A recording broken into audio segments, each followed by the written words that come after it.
नमस्कार। आज 28 अप्रैल 2024 को वैशाख मास के कृष्ण पक्ष की चतुर्थी तिथि पर होने वाले भगवद गीता के इस सत्र में आप सभी का स्वागत है। आज की तिथि पर चंद्रमा धनु राशि में होगा और मूल नक्षत्र में होगा। मूल नक्षत्र, जैसा कि आप सभी को शब्द से विदित है कि मूल का अर्थ होता है फंडामेंटल, या फिर बिल्कुल रूट कॉज पे जाना, या फिर बिल्कुल मूल पे जाना। तो मूल नक्षत्र को बहुत क्रूर नक्षत्र माना गया है। लेकिन बहुत सी बार ऐसा देखा गया है कि मूल नक्षत्र पर पैदा होने वाला जातक या फिर मूल नक्षत्र के प्रभाव में होने के कारण ये आध्यात्मिकता की ओर व्यक्ति को ले जाता है, एवं जीवन के कठिन परिस्थितियों से व्यक्ति को रूबरू कराकर उसको एक सही मार्ग प्रदत्त करता है। जैसा कि कहा गया है, ब्रह्म विदाप्नोति परम, अर्थात ब्रह्म को जानने वाला ही ब्रह्म बन जाता है। इसी प्रकार मूल दृष्टि में, मूल पे जाकर, मूल कारणों पर विचार करके, अपने मूल स्वभाव का विवेचना करके, अपने मूल स्वरूप का विवेचना करके हम ब्रह्म की ओर अपने आप को ब्रह्म का उपासक बनाते हुए उस अद्वैत गति को प्राप्त कर सकते हैं। हम पूर्व समय में अ, हम पूर्व में अध्याय 4 का अध्ययन कर रहे थे, और मोहित ने हमें काफी कुछ अध्याय 4 के बारे में 10वें श्लोक तक हम आ गए थे। आज के सत्र में हम इससे आगे का आगे आगे के श्लोकों की विवेचना करेंगे। लेकिन उससे पूर्व एक थोड़ा सा जो हम लोगों ने पूर्व में अध्याय 4 में पढ़ा, उसका एक वापस से हम एक बार अध्ययन करते हैं। भगवत गीता का चौथा अध्याय बहुत ही खास है, क्योंकि यहाँ पहली बार श्री कृष्ण अपने दिव्यता एवं अवतार को दर्शाएंगे और यह बताएंगे कि उनका जन्म हम सभी से कैसा लगे। हम सभी अपने प्रारब्ध को काटने के लिए माया के प्रभाव में असहाय रूप से जन्म लेते हैं, लेकिन श्री कृष्ण के लिए कोई संचित या प्रारब्ध नहीं है। इसलिए माया की दिव्य शक्ति का प्रयोग करके उनका दिव्य जन्म होता है। श्री कृष्ण इसी अध्याय के 7वें और 8वें श्लोक में समझाते हैं कि जब भी धर्म और कर्तव्य में गिरावट आती है, तब नीति परायण और सदाचारियों की रक्षा करने हेतु, दुष्टों को दंडित करने हेतु और धर्म धर्म की पुनर्स्थापना करने हेतु अवतार जन्म लेते हैं। आगे जाकर भगवान कृष्ण चातुर्वर्ण और प्रत्येक वर्ण की भूमिकाओं की व्याख्या करेंगे, जो कि आज हम इस सत्र में देखेंगे।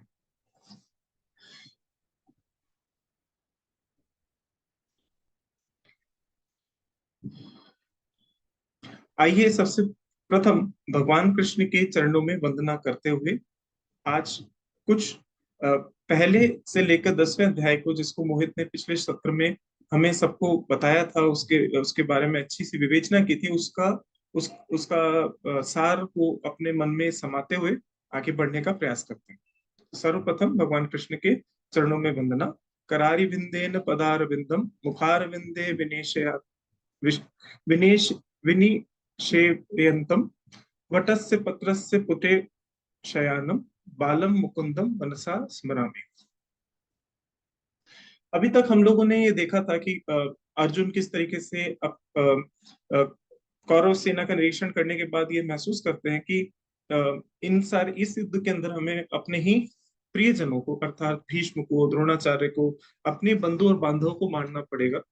और इस सच्चाई का सामना करना अर्जुन के लिए इतना आसान नहीं प्रतीत होता है, और वो एक भावनात्मक उद्वेग से उद्वेग की चपेट में आ जाते हैं और भगवान कृष्ण के सामने शरणागति कर देते हैं और अपना गांडीव छोड़ देते हैं।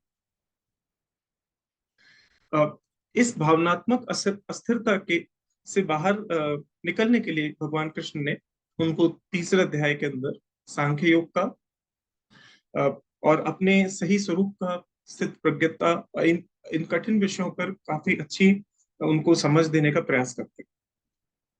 श्री कृष्ण इस ब्रह्मांड की वास्तविकता एवं सत्य की व्याख्या करके अपनी शिक्षा की शुरुआत करते हैं। वो अर्जुन को समझाते हैं कि कैसे माया की प्रक्षेपण शक्ति से इस ब्रह्मांड को अ, माया की प्रक्षेपण शक्ति इस ब्रह्मांड को प्रक्षेपित करती है और हमें सर्वव्यापी ब्रह्म को देखने से हमें वंचित कर देती है। शरीर और मन के साथ हमारे लगाव के कारण हम खुद को एक सीमित व्यक्ति के रूप में देखने लगते हैं, जो कि पैदा होकर एक दिन अवश्य ही मर जाएगा। लेकिन ये पानी में पड़े सूर्य के प्रतिबिंब की तरह है। जैसे पानी में पड़े सूर्य के प्रतिबिंब का सूर्य के अलावा कोई अलग अस्तित्व नहीं है, वैसे ही ब्रह्म के अलावा हमारा कोई अलग अस्तित्व नहीं है। ऐसी काफी सारी अद्वैत परक बातें भगवान कृष्ण तीसरे अध्याय में अर्जुन को समझाते हैं। आगे वो समझाते हैं कि जीवन का लक्ष्य इसी वास्तविकता को महसूस करना और अपने वास्तविक स्वरूप को पहचानना है, जिसे आत्म साक्षात्कार या फिर स्थित प्रज्ञता भी आगे बताया गया।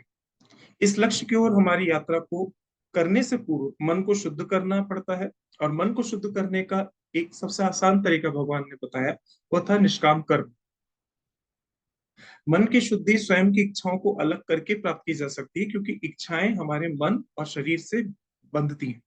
इच्छाओं से अलग होने का सबसे आसान तरीका भगवान ने, जैसा कि मैंने बताया, निष्काम कर्म योग करना और निष्काम कर्म मानते हुए अपने कर्तव्यों की पालना करना। इसलिए कृष्ण एक योद्धा के रूप में, एक क्षत्रिय के रूप में अर्जुन को अपने कर्मयोग का पालन करने के हेतु युद्ध करने की सलाह देते हैं। श्री कृष्ण भगवान के दूसरे भगवान श्री कृष्ण भगवत गीता के दूसरे अध्याय के समापन के पूर्व स्थित प्रज्ञता के विशेषताओं का वर्णन भी करते हैं। और जब अर्जुन इन स्थित प्रज्ञ व्यक्तियों की विशेषताओं के बारे में सोचता है या सुनता है, तो वो सोचता है कि स्थित प्रज्ञता की स्थिति प्राप्त करना महत्वपूर्ण है, तो हम अपना समय कर्तव्यों को करने में क्यों बर्बाद करें। और भगवत गीता का तीसरा अध्याय भी इसी प्रश्न से चालू होता है। सांख्य योग दूसरा अध्याय था, माफ कीजिएगा। तीसरे अध्याय में भगवान कृष्ण बताते हैं कि स्थित प्रज्ञता की स्थिति प्राप्त करने का मार्ग कर्तव्य से होकर ही जाता है, क्योंकि कर्म योग के अनुसार कर्तव्य को करने से ही अपने मन को शुद्ध किया जा सकता है, और केवल शुद्ध मन से ही स्थित प्रज्ञता की स्थिति तक पहुंचा जा सकता है। यह सब तो ठीक है, लेकिन श्री कृष्ण को यह संदेह था कि अर्जुन उनकी सलाह को गंभीरता से लेंगे या नहीं लेंगे, और लेंगे भी क्यों। क्योंकि श्री कृष्ण उनके लिए एक सखा रूप में थे, उनके पत्नी के भाई के रूप में थे, एक महान राजा एवं एक ज्ञानी व्यक्ति थे, और ऐसे ज्ञानी व्यक्ति जो अर्जुन को किसी मुसीबत से बाहर निकाल सकते थे। बट उनके मन में इस बात का अभी तक भान नहीं था कि श्री कृष्ण एक ब्रह्म ज्ञानी आचार्य, गुरु ही नहीं वस्तुतः स्वयं परात्पर ब्रह्म है। अर्जुन को भगवत गीता की शिक्षाओं के बारे में कोई संदेह ना रहे, इस कारण अर्जुन को अपनी असली पहचान बताने के रास्ते में सबसे पहला चरण वह अध्याय 4 के अंदर भगवान कृष्ण पूरा करते हैं, और चौथे अध्याय में भगवान कृष्ण अपनी असली पहचान प्रकट करना की शुरुआत करते हैं, जो कि दूसरे और तीसरे अध्याय की एक तरीके से आप समझ सकते हैं कि एक्सटेंशन के रूप में, या फिर वहां पे उसकी नींव डली हुई है और हम आगे इसकी ओर बढ़ते हैं। तो सबसे पहले अ, हमने देखा कि दूसरा अध्याय, माफ कीजिएगा, दूसरा अध्याय था सांख्य योग, और तीसरा अध्याय हम लोग कर्म योग पढ़े थे। तो भगवत गीता के दूसरे और तीसरे अध्याय में अर्जुन और अ, अर्जुन के साथ अर्जुन को माध्यम बनाते हुए भगवान कृष्ण ने हम सभी को एक बहुत ही सर्वोच्च ज्ञान दिया, ब्रह्म ज्ञान दिया। और यह ब्रह्म ज्ञान कुछ और नहीं लगता। हम जब उपनिषदों की व्याख्या सुनते हैं, या फिर अपने बड़े लोगों से, जैसे कि शंकराचार्य जी से, पूरी के शंकराचार्य जी से, जब हम उपनिषदों को सुनते हैं तो हमें लगता है कि ये सारी चीजें एक ही धरातल पे हैं। ऐसा नहीं, ऐसा लगता है कि मानो ये सब वही बातें हैं भगवान कृष्ण ने जो हमें कही है, जो कि सब तरफ उपनिषदों में भी व्याप्त है। श्री कृष्ण ने जो भी कुछ सिखाया, ऐसा मालूम पड़ता है कि वो वेदों के ज्ञान कांड या कि उपनिषदों में पाया जा सकता है। इसी कारण गीता को गीतोपनिषद भी कहा गया। श्री कृष्ण ने उपनिषदीय ज्ञान का प्रयोग करते हुए अर्जुन को युद्ध लड़ने के प्रति अ, उन्मुख किया, और उनके भ्रम को दूर करने की में मदद की। यहाँ पे एक प्रश्न उठता है कि उपनिषदों की रचना आखिर किसने की। और हम सभी जानते हैं कि सनातन संस्कृति के अंदर वेदों और उपनिषदों को अपौरुषेय ऐसा बोला गया है, जिसका अर्थ है कि जो मनुष्यों द्वारा नहीं बनाए गए हैं, जो कि अपौरुषेय हैं। अब प्रश्न उठता है कि मनुष्यों ने जब उपनिषद नहीं बनाया तो आखिरकार इनकी रचना किसने की। इसी का उत्तर देते हुए भगवान कृष्ण बोलते हैं, इमं विवस्वते योगम प्रोक्तवान।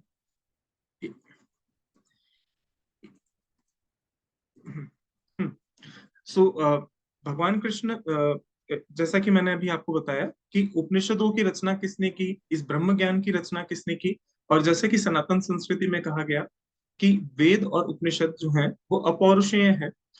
इस पर अगर हम मंत्रणा करें तो भगवान कृष्ण इस इस विचार के ही इस विचार को ही आगे बढ़ा रहे हैं। अपने चौथे अध्याय के पहले श्लोक के अंदर भगवान स्वयं कहते हैं, इमं विवस्वते योगम प्रोक्तवान अहम अव्ययम विवस्वान मनवे प्राह मनु इक्ष्वाक अप्रवीत। अर्थात भगवान ये कहते हैं कि मैंने यह शाश्वत और सर्वोच्च ज्ञान विवस्वान सूर्य देव को सिखाया, और विवस्वान सूर्य ने इसे मनु को दिया, और मनु ने इन्हें इक्ष्वाकु को सिखाया। इस तरह श्री कृष्ण वही पुष्टि कर रहे हैं जो कि हमारा सनातन संस्कृति जिसमें बिलीव करती है, जिसमें हमारी सनातन संस्कृति का मूल विचार है कि वेद अपौरुषेय हैं। श्री कृष्ण उसी की पुष्टि करते हुए कहते हैं कि उपनिषदों का रचनाकार कोई नहीं है, बल्कि वे स्वयं ही है। अर्थात ये ब्रह्म के मुख से निकलने वाली एक बहुत ही पवित्र पावनी एक तरीके की हम एक पूरी मानव जाति को एक तरीके का ब्लेसिंग है। उन्होंने ही हमारे सौर मंडल में जीवन और ऊर्जा के स्रोत सूर्य देवता विवस्वान को यह ज्ञान दिया। विवस्वान सूर्य ने यह ज्ञान अपने पुत्र मनु को दिया, जो इस पृथ्वी पर मनुष्य के जीवन के मूल माने गए हैं। हमारे सनातन संस्कृति में मनु और शत्रुपा को ही हमारा प्रथम पुरुष या फिर प्रथम व्यक्ति माना गया है इस धरती पर। तो विवस्वान सूर्य ने यह ज्ञान अपने पुत्र मनु को दिया, जो इस पृथ्वी पर मनुष्य जीवन के मूल मूल कारण है। मनु ने अपने पुत्र और भगवान श्री राम के सूर्य वंश के संस्थापक इक्ष्वाकु को यह ज्ञान दिया। इक्ष्वाकु ने इस ज्ञान को आचार्य सहित अपने साम्राज्य के कई लोगों को सिखाया, जिन्होंने विविध परंपराओं का निर्माण करके यह सुनिश्चित किया कि यह ज्ञान एक पीढ़ी से दूसरी पीढ़ी तक आगे बढ़ता है। इस प्रकार श्री कृष्ण से प्रारंभ होकर एक पीढ़ी से दूसरी पीढ़ी में हस्तांतरित होते हुए उपनिषदों का ज्ञान आज हमारे तक पहुंचा। संक्षेप में, उपनिषद भगवान के ही पवित्र बोल हैं। वह ज्ञान का शुद्धतम रूप है और हम भाग्यशाली हैं कि हम उसे जान सकते हैं एवं पढ़ सकते हैं। भगवत गीता भी एक उपनिषद ही है। भगवत गीता के प्रत्येक श्लोक के रचनाकार स्वयं श्री कृष्ण है।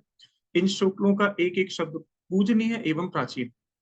उपनिषदों और भगवत गीता में ज्ञान का सबसे शुद्ध रूप व्याप्त है।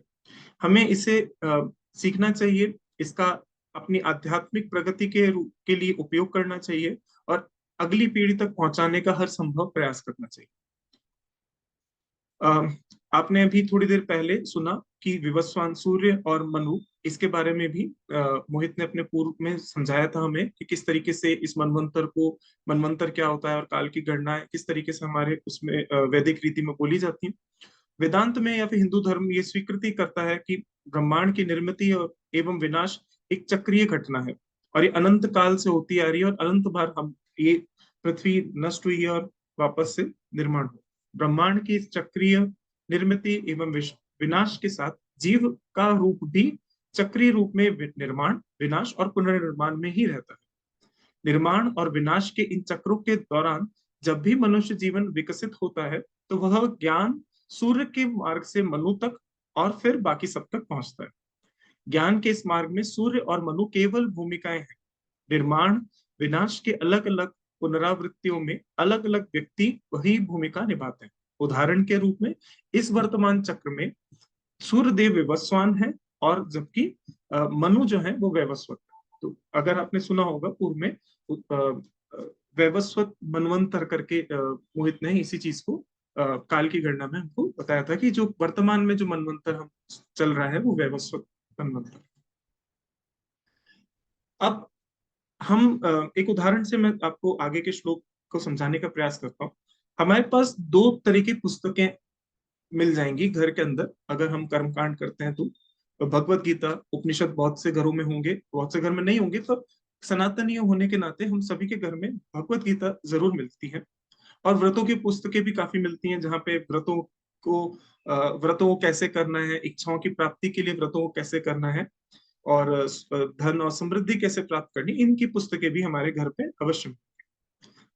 हम देखते हैं कि हमारी जो भगवत गीता के प्रति रुचि है वो बहुत कम होती है। ज्यादातर भगवत गीता बंद ही पड़ी रहती है। और व्रतों की पुस्तक जब जब भी कोई त्योहार आते हैं हम अवश्य उनको खोलते हैं, उनमें कथा पढ़ते हैं और इसमें कोई गलत बात नहीं है। लेकिन हम जो भी हमारा कर्म बनता है, हम पुजारी को या किसी अच्छे पंडित को बुला के वो सारी पूजाओं का अनुष्ठान करते हैं।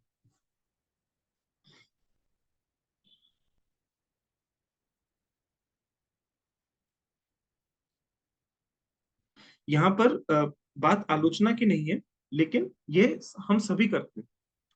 इसका कारण यह है कि हम में से बहुत लोग नहीं जानते कि आत्मक साक्षात्कार क्या है और ना ही हमारी इसमें कोई रुचि होती है। हमें लगता है कि ये आत्मक साक्षात्कार या स्पिरिचुअलिटी ये बहुत ही एक अमूर्त अर्थात एब्स्ट्रैक्ट या बहुत ही भावात्मक संकल्पना है, अर्थात कि बहुत ही गूढ़ अंदर की कोई बात है जिसका हमारे से कोई संबंध नहीं, केवल सन्यासियों से या फिर केवल उन्हीं लोगों से जिन्होंने अपने आप को मुक्त कर रखा है संसार से, उन्हीं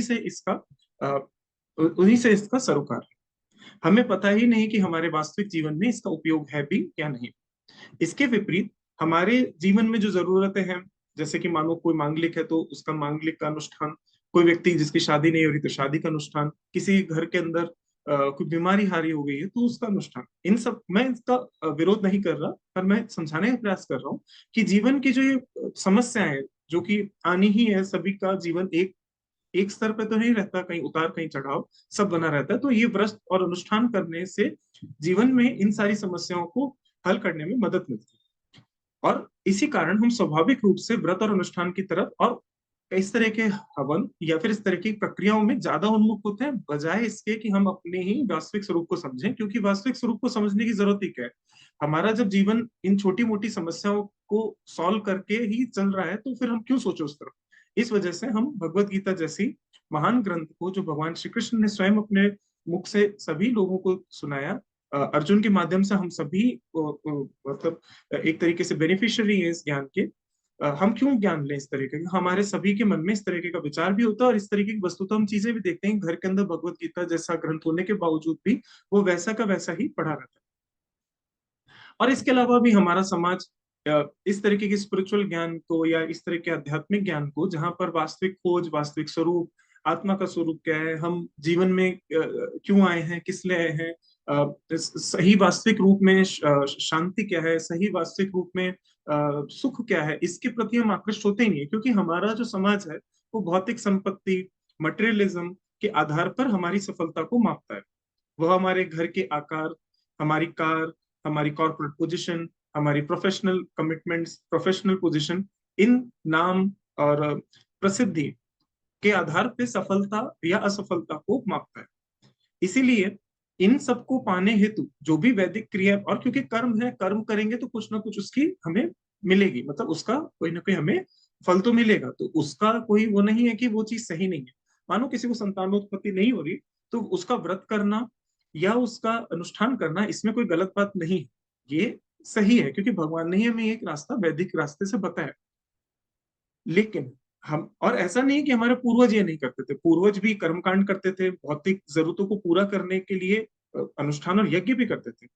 लेकिन उस समय पूर्वज लोग जो थे हमारे, वो आत्मज्ञान, आत्म साक्षात्कार साक्षात्कार के प्रति भी उन्मुख होते थे। आज के समाज में जहाँ कलिकाल प्रसार हो रहा है, जहां पर भी कलयुग का प्रसार हो रहा है, हम धीरे धीरे बिल्कुल ही देख रहे हैं कि आत्म साक्षात्कार या आध्यात्मिक ज्ञान के प्रति अरुचि और मटेरियलिज्म के प्रति रुचि का भाव बहुत बढ़ गया है। और उसको येन केन प्रकार हम कैसे पाए, इसके प्रति विचार करने करके कर्मकांड, तंत्र कांड या अलग अलग तरीके के रास्ते अपनाए जाते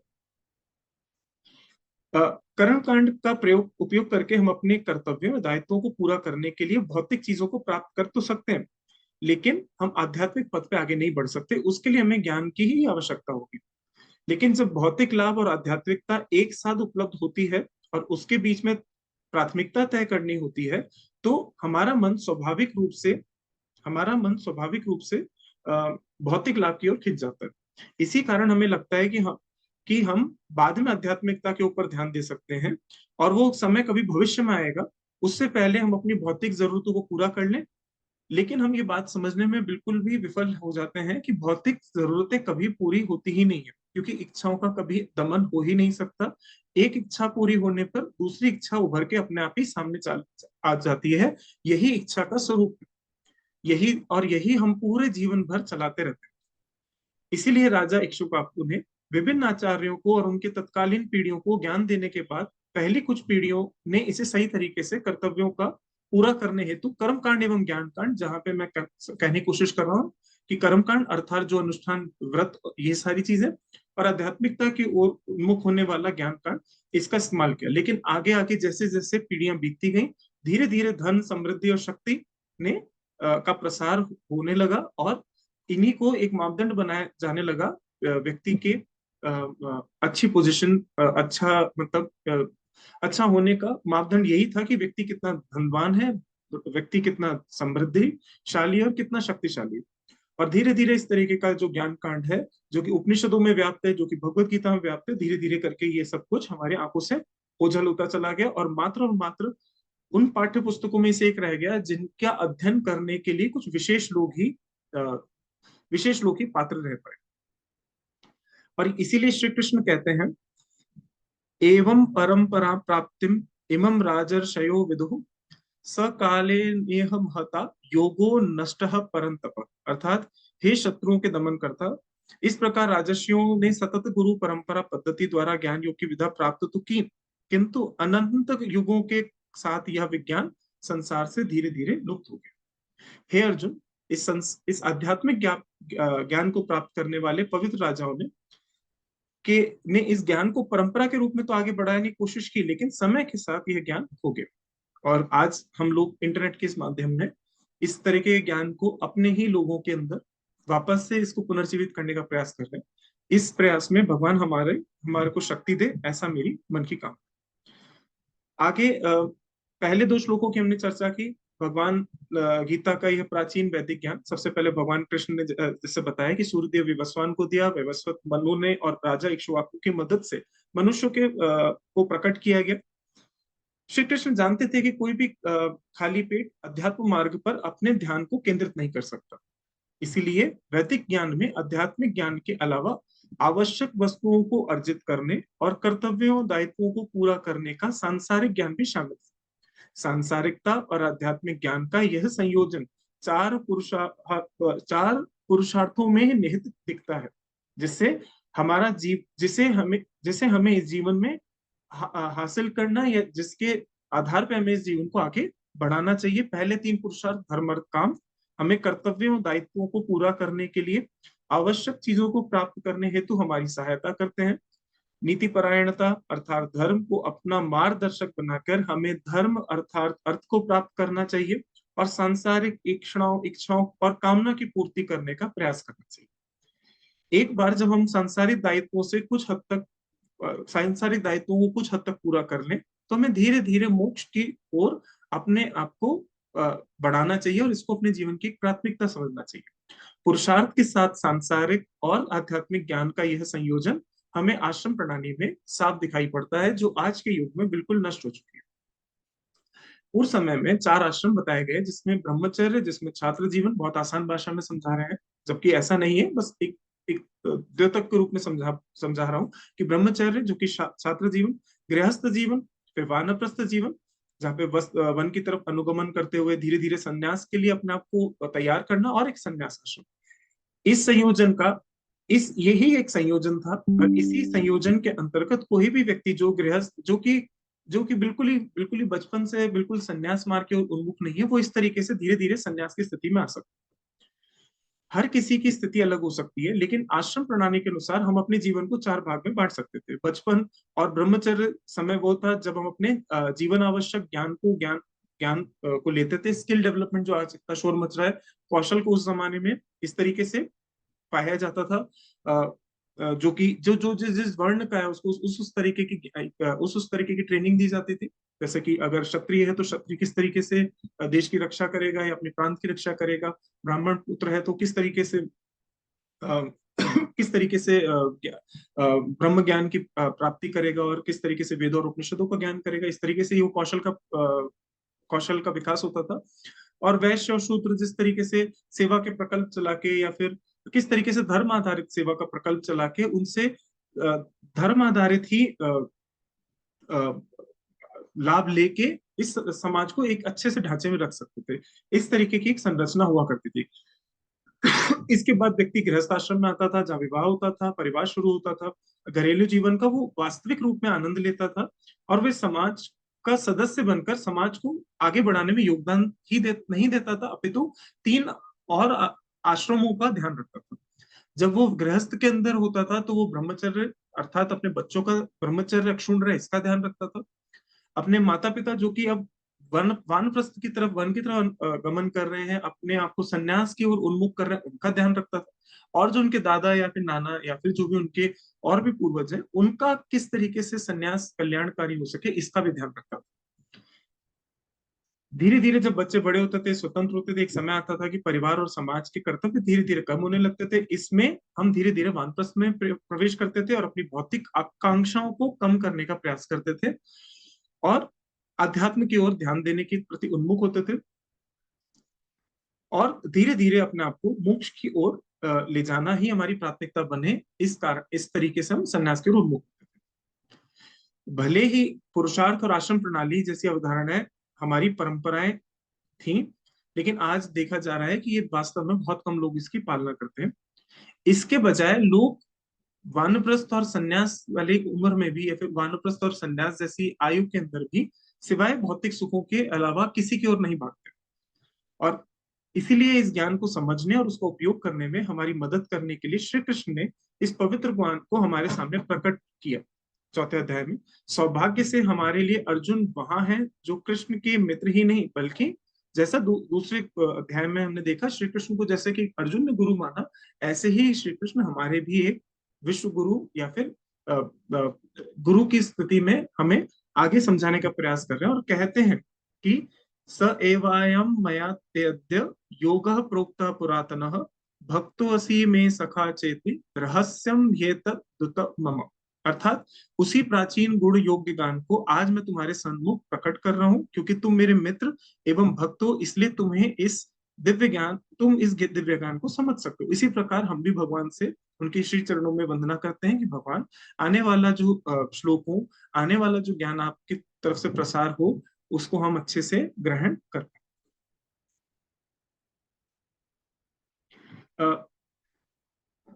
श्री कृष्ण एक अवतारी पुरुष हैं जिनको हम भगवान के रूप में जानते हैं, लेकिन उनके जीवन काल में हर कोई उनकी इस असली पहचान को नहीं जानता। अर्जुन जैसे करीबी दोस्त के लिए भी श्री कृष्ण खास तो थे, लेकिन वह उनको ब्रह्म के स्वरूप में देखें ऐसा अभी तक तो जान नहीं पड़ता। इसलिए जब श्री कृष्ण ने कहा मैंने शुरू में यह ज्ञान सूर्य देवता विवस्वान को और विवस्वान ने मनु को बताया, तो यह सुनते हुए श्री कृष्ण हैरान और श्री सॉरी इस यह सुनते हुए अर्जुन हैरान रह गए। उनके लिए श्री कृष्ण उनसे कुछ ही वर्ष बड़े थे, उनके पत्नी के उनके उनके बहन के पति थे और एक सखा रूप में थे। अब वो पूछते हैं कि श्री कृष्ण किस तरीके से इस ज्ञान को सूर्य देवता और मनु जो कि बहुत ही पुरातन व्यक्ति हैं उनको किस तरीके से दिया। और इसी कारण हैरान होकर अर्जुन ने पूछा अपरम भवतो जन्म परमम जन्म विवस्वतः कथम एतद्जानीयम नियाम त्वमादो प्रोक्तवानिति। अर्थात अर्जुन ने कहा कि हे कृष्ण, आप सूर्य देव विवस्वान के बहुत बाद पैदा हुए हैं, तो यह कैसे संभव हुआ कि आपने शुरू में उनको यह ज्ञान बताया। अर्जुन के सॉरी अर्जुन के इस प्रश्न को उत्तर देने के लिए श्री कृष्ण पहली बार उनको अपने व्यक्तित्व से, जो कि मानव शरीर में उनका व्यक्तित्व इस समय उनका अवतार है, तो वो बताने का पहली बार प्रयास करते हैं कि तुम में और मुझ में क्या भिन्नता है। और यहाँ पर वो बता देते हैं कि ब्रह्म कौन है और हम कौन। अर्थात आगे भगवान कृष्ण बोलते हैं कि बहुनी में व्यतीतानि जन्मानि तव च अर्जुन तान्यम वेद सर्वाणि न त्वम वेदत परंतप। अर्थात यहाँ भगवान कृष्ण ने कहा है कि हे अर्जुन, तुम और मैं दोनों कई बार जन्म ले चुके हैं, जबकि तुम उन्हें भूल गए हो, मुझे सब याद है। यहाँ पर भगवान कृष्ण पहली बार अपने आप की भिन्नता को स्टैब्लिश कर रहे हैं, पहली बार वो बता रहे हैं कि तुम कौन और मैं कौन।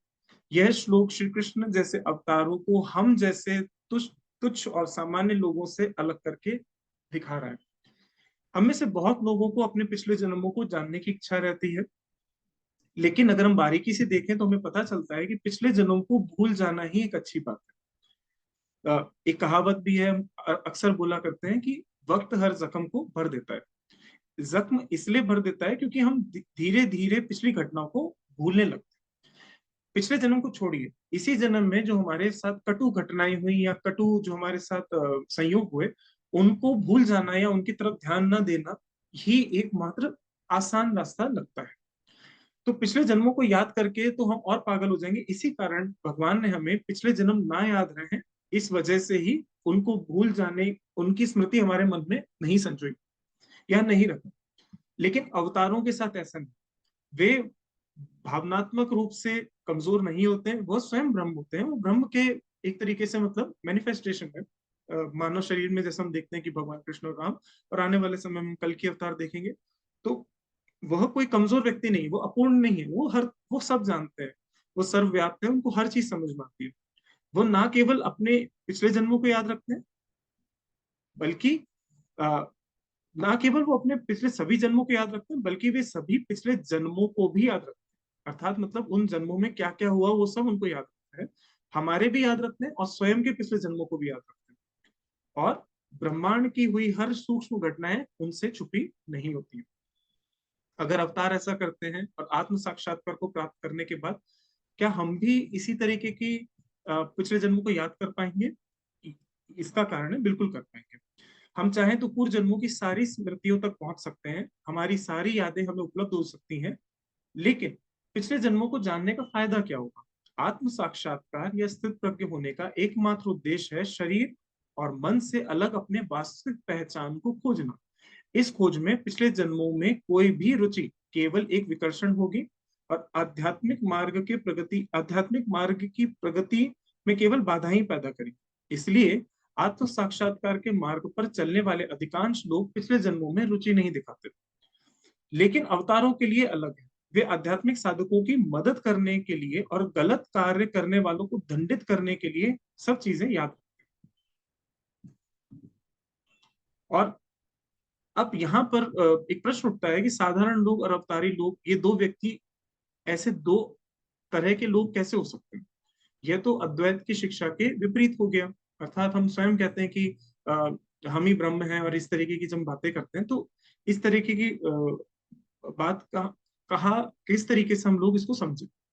तो हमें समझना होगा कि हम सभी प्रारब्ध कर्म को चुकाने या काटने के लिए ही पैदा होते हैं। हमारे जीवन में सब कुछ, हमारे परिवार, माता पिता, हमारा शरीर, हमारे भाई बहन, पति पत्नी, दोस्त, सहकर्मी, सब प्रारब्ध कर्म को चुकाने के इस प्रयास में अपनी अपनी भूमिका निभा रहे हैं। हम सब एक तरीके से एक्टर्स हैं, वी आर जस्ट एक्टिंग। इस प्रक्रिया में वे भी अपने खुद के कर्म को काटते हैं एवं चुकाते हैं, और उनमें से हम अपनी भूमिका निभाते हैं। इस तरह हमारे सारे संबंध कर्म के लेन देन से बने हैं, जिससे प्रारब्ध कर्म का बंधन या ऋणानुबंध कहा जाएगा। चाहे कोई हमें कुछ घंटों के लिए मिला हो या हम उसके साथ अपना जीवन व्यतीत कर रहे हैं, ये सारे ऋणानुबंध ही हैं। यह बहुत अजीब सा लगता है, या बहुत ही कोल्ड सा फीलिंग देता है, या बहुत ही शुष्क सा लगता है, लेकिन हमारा लोगों के प्रति जो लगाव और प्यार और नफरत जो है, किसी व्यक्ति के प्रति विशेष आकर्षण होना, किसी व्यक्ति के प्रति विशेष विकर्षण का भाव होना, किसी व्यक्ति के प्रति हे दृष्टि का भाव होना, यह भी ऋणानुबंध ही है। हर रिश्ता तब तक ही चल पाता है जब तक उसमें ऋणानुबंध रहता है। एक बार जब ऋणानुबंध समाप्त होता है तो इससे कोई फर्क नहीं पड़ता कि हम उससे रिश्ता रखना चाहें या नहीं रखना चाहें, वो रिश्ता स्वयं ही समाप्त हो जाता है। जीवन मृत्यु के प्रत्येक चक्र में हम कुछ ऋणानुबंधों को पूरा करते हैं और कुछ ऋणानुबंध नए बना लेते हैं। अब ये नए ऋणानुबंध जो हम बनाते हैं, ये हम अज्ञानवश बनाते हैं। अगर हम धीरे धीरे ज्ञान की ओर बढ़े, धीरे धीरे हम कर्म को आसक्ति के भाव से करने का प्रयास करें, तो ये नए ऋणानुबंध हम नहीं बनाएंगे। लेकिन होता क्या है कि हम ऋणानुबंध नए भी बना लेते हैं, और इस कारण ये जीवन चक्र, जीवन मृत्यु का चक्र चलता ही रहता है, और हम इससे कभी भी ऊपर नहीं उठ पाते। यदि हम अपने संचित कर्म को खाली करने में ही सफल हो जाएं, तो हम जीवन और मृत्यु के चक्रों से मुक्त हो जाएंगे, क्योंकि नया जीवन बनाने के लिए कोई ऋणानुबंध बचेगा ही। इसका मतलब यह हुआ कि हमें जन्म लेना और इस भौतिक शरीर को प्राप्त करने के लिए ऋणानुबंध या संचित या प्रारब्ध कर्म की आवश्यकता होगी। संचित और उससे बना प्रारब्ध कर्म ही हमारे भौतिक शरीर को बनाकर हमें नया जन्म देता है। और ये अगर हम एस्ट्रोलॉजी में देखें तो ये हमारा चार्ट बनाता है बेसिकली। मतलब हम क्यों किसी विशेष समय में पैदा हुए, इसके पीछे भी हमारे प्रारब्ध कर्म ही, हमारे जो संचित कर्म है, जो इस जीवन में प्रारब्ध कर्म के रूप में फलीभूत होंगे, वो एक तरीके से वो जो एस्ट्रोलॉजिकल चार्ट होता है, जो हमारी कुंडली होती है, वो इसी तरफ हमारे को हमारी कुंडली ही उसका एक तरीके का दृष्टांत मान लीजिए, एक तरीके का द्योतक मान लीजिए। लेकिन ऐसा समझना बिल्कुल भी अलग नहीं होगा कि हम जानते हैं कि भगवान सर्वव्याप्त है। वो किसी भी प्रारब्ध और संचित कर्म, वो कोई कर्म करता ही नहीं, ब्रह्म कोई कर्म करता ही नहीं। तो उसके पास कोई प्रारब्ध कर्म हो या संचित कर्म हो, ऐसा ऐसा समझ के परे। तो अब प्रश्न उठता है कि उनको आखिरकार अवतार लेने की आवश्यकता क्यों होती है, या फिर उनको भौतिक रूप में क्यों आना पड़ता है, है ना? और वो अपना भौतिक रूप कैसे प्राप्त करते हैं? सॉरी। तो इस विषय में भगवान कृष्ण अगले श्लोक में इस प्रश्न का उत्तर देते हैं, और ये बोलते हैं कि अजोपि सन्न व्ययत आत्मा भूतानि भूतानि ईश्वरे वोपि सन्न प्रकृति स्वामधिष्ठाय संभव संभवाम्यात् संभवाम्यात्म मया यः। अतः मतलब वो कहते हैं कि यद्यपि मैं अजन्मा और समस्त जीवों का स्वामी और अविनाशी प्रकृति का हूँ, तथापि मैं इस संसार में अपनी दिव्य शक्ति योग माया द्वारा प्रकट होता हूँ। मतलब मेरा उद्देश्य था समझाने का कि भगवान के पास कोई प्रारब्ध कर्म या संचित कर्म नहीं है, लेकिन उनको अवतार लेने की आवश्यकता क्यों होती है ये हम आगे जानेंगे। लेकिन अ- अवतार लेने की जब आवश्यकता होती है तो वह अपने भौतिक रूप को कैसे प्राप्त करते हैं, इसके बारे में भगवान बता रहे हैं कि वो माया की दिव्य शक्ति का प्रयोग करके इस धरती पर आते हैं। मतलब वो कहते हैं कि अजो अपि सन्नय व्यय अव्यय आत्मा भूतानाम ईश्वरोऽपि सन्न प्रकृतिम प्रकृति स्वामिधिष्ठाय संभवामि आत्मया मया। अर्थात वो योग माया की दिव्य शक्ति का प्रयोग करके इस धरती पर जन्म लेते हैं, सॉरी प्रकट प्रकट होते हैं। अवतारों को प्रकट होना माया और प्रकृति प्रारब्ध कर्म से अलग एक दिव्य शरीर का निर्माण करती है। तो जब अवतार प्रकट होते हैं, जैसे कि हम बोलते भी हैं, जब भय प्रकट कृपाला दीन दयाला कौशल्य हितकारी, तो अवतार जन्म नहीं लेते, अवतार प्रकट होते हैं। और माया और प्रकृति प्रारब्ध कर्म से अलग एक दिव्य शरीर का निर्माण करती है। इस दिव्य शरीर में उन जीवन में असाधारण चीज, ये दिव्य शरीर उनको इस जीवन में असाधारण चीजों को पूरा करने के लिए सक्षम बनाता है। और इन अवतारों के जीवन की कहानियों में हम ये देखते भी हैं, उनकी दिव्यता को देखते भी। यह जानने के बाद एक तार्किक रूप में एक प्रश्न उठता है कि जो लोग आत्म साक्षात्कार प्राप्त करते उनके बारे में क्या, जैसे कि नीम करौली बाबा हो गए या फिर जो भी बड़े लोग हो गए जिनको हम मानते हैं कि इन लोगों ने आत्म साक्षात्कार की अनुभूति की है, उनके पास भी क्या दिव्य शरीर होता है? उसका उत्तर है नहीं। हम हम में से अधिकांश की तरह आत्म साक्षात्कार प्राप्त करने वाले लोग भी प्रारब्ध कर्मों को चुकाने के लिए पैदा होते हैं। जैसा कि हम रमन महर्षि के बारे में जानते हैं कि उनको अंतिम समय के अंदर काफी पीड़ा हुई कैंसर के कारण। तो उनका कोई शरीर दिव्य शरीर नहीं था, उनका शरीर वही था जो हमारा पंचभूतों से निर्मित हमारा शरीर है, वैसा ही उनका शरीर था। लेकिन क्योंकि वो आध्यात्मिक मार्ग पर थे तो वो धीरे धीरे अपने संचित कर्म को मिटा रहे हैं, लेकिन उनके प्रारब्ध नहीं मिटे। अब उनको वो तो भोगना ही पड़ेगा। इसलिए कभी कभी प्रारब्ध कर्म के प्रभाव में हमने देखा कि महान संतों को भी शारीरिक बीमारियां और अनेक परेशानियों का सामना करना पड़ा।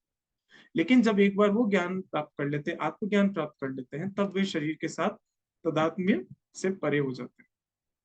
इसीलिए प्रारब्ध कर्म के कारण बनी हुई परिस्थितियों ना तो उन्हें परेशान करती हैं, ना ही उन्हें उत्तेजित करती हैं, क्योंकि उनकी उन स्थितियों की वास्तविकता वो समझ चुके हैं।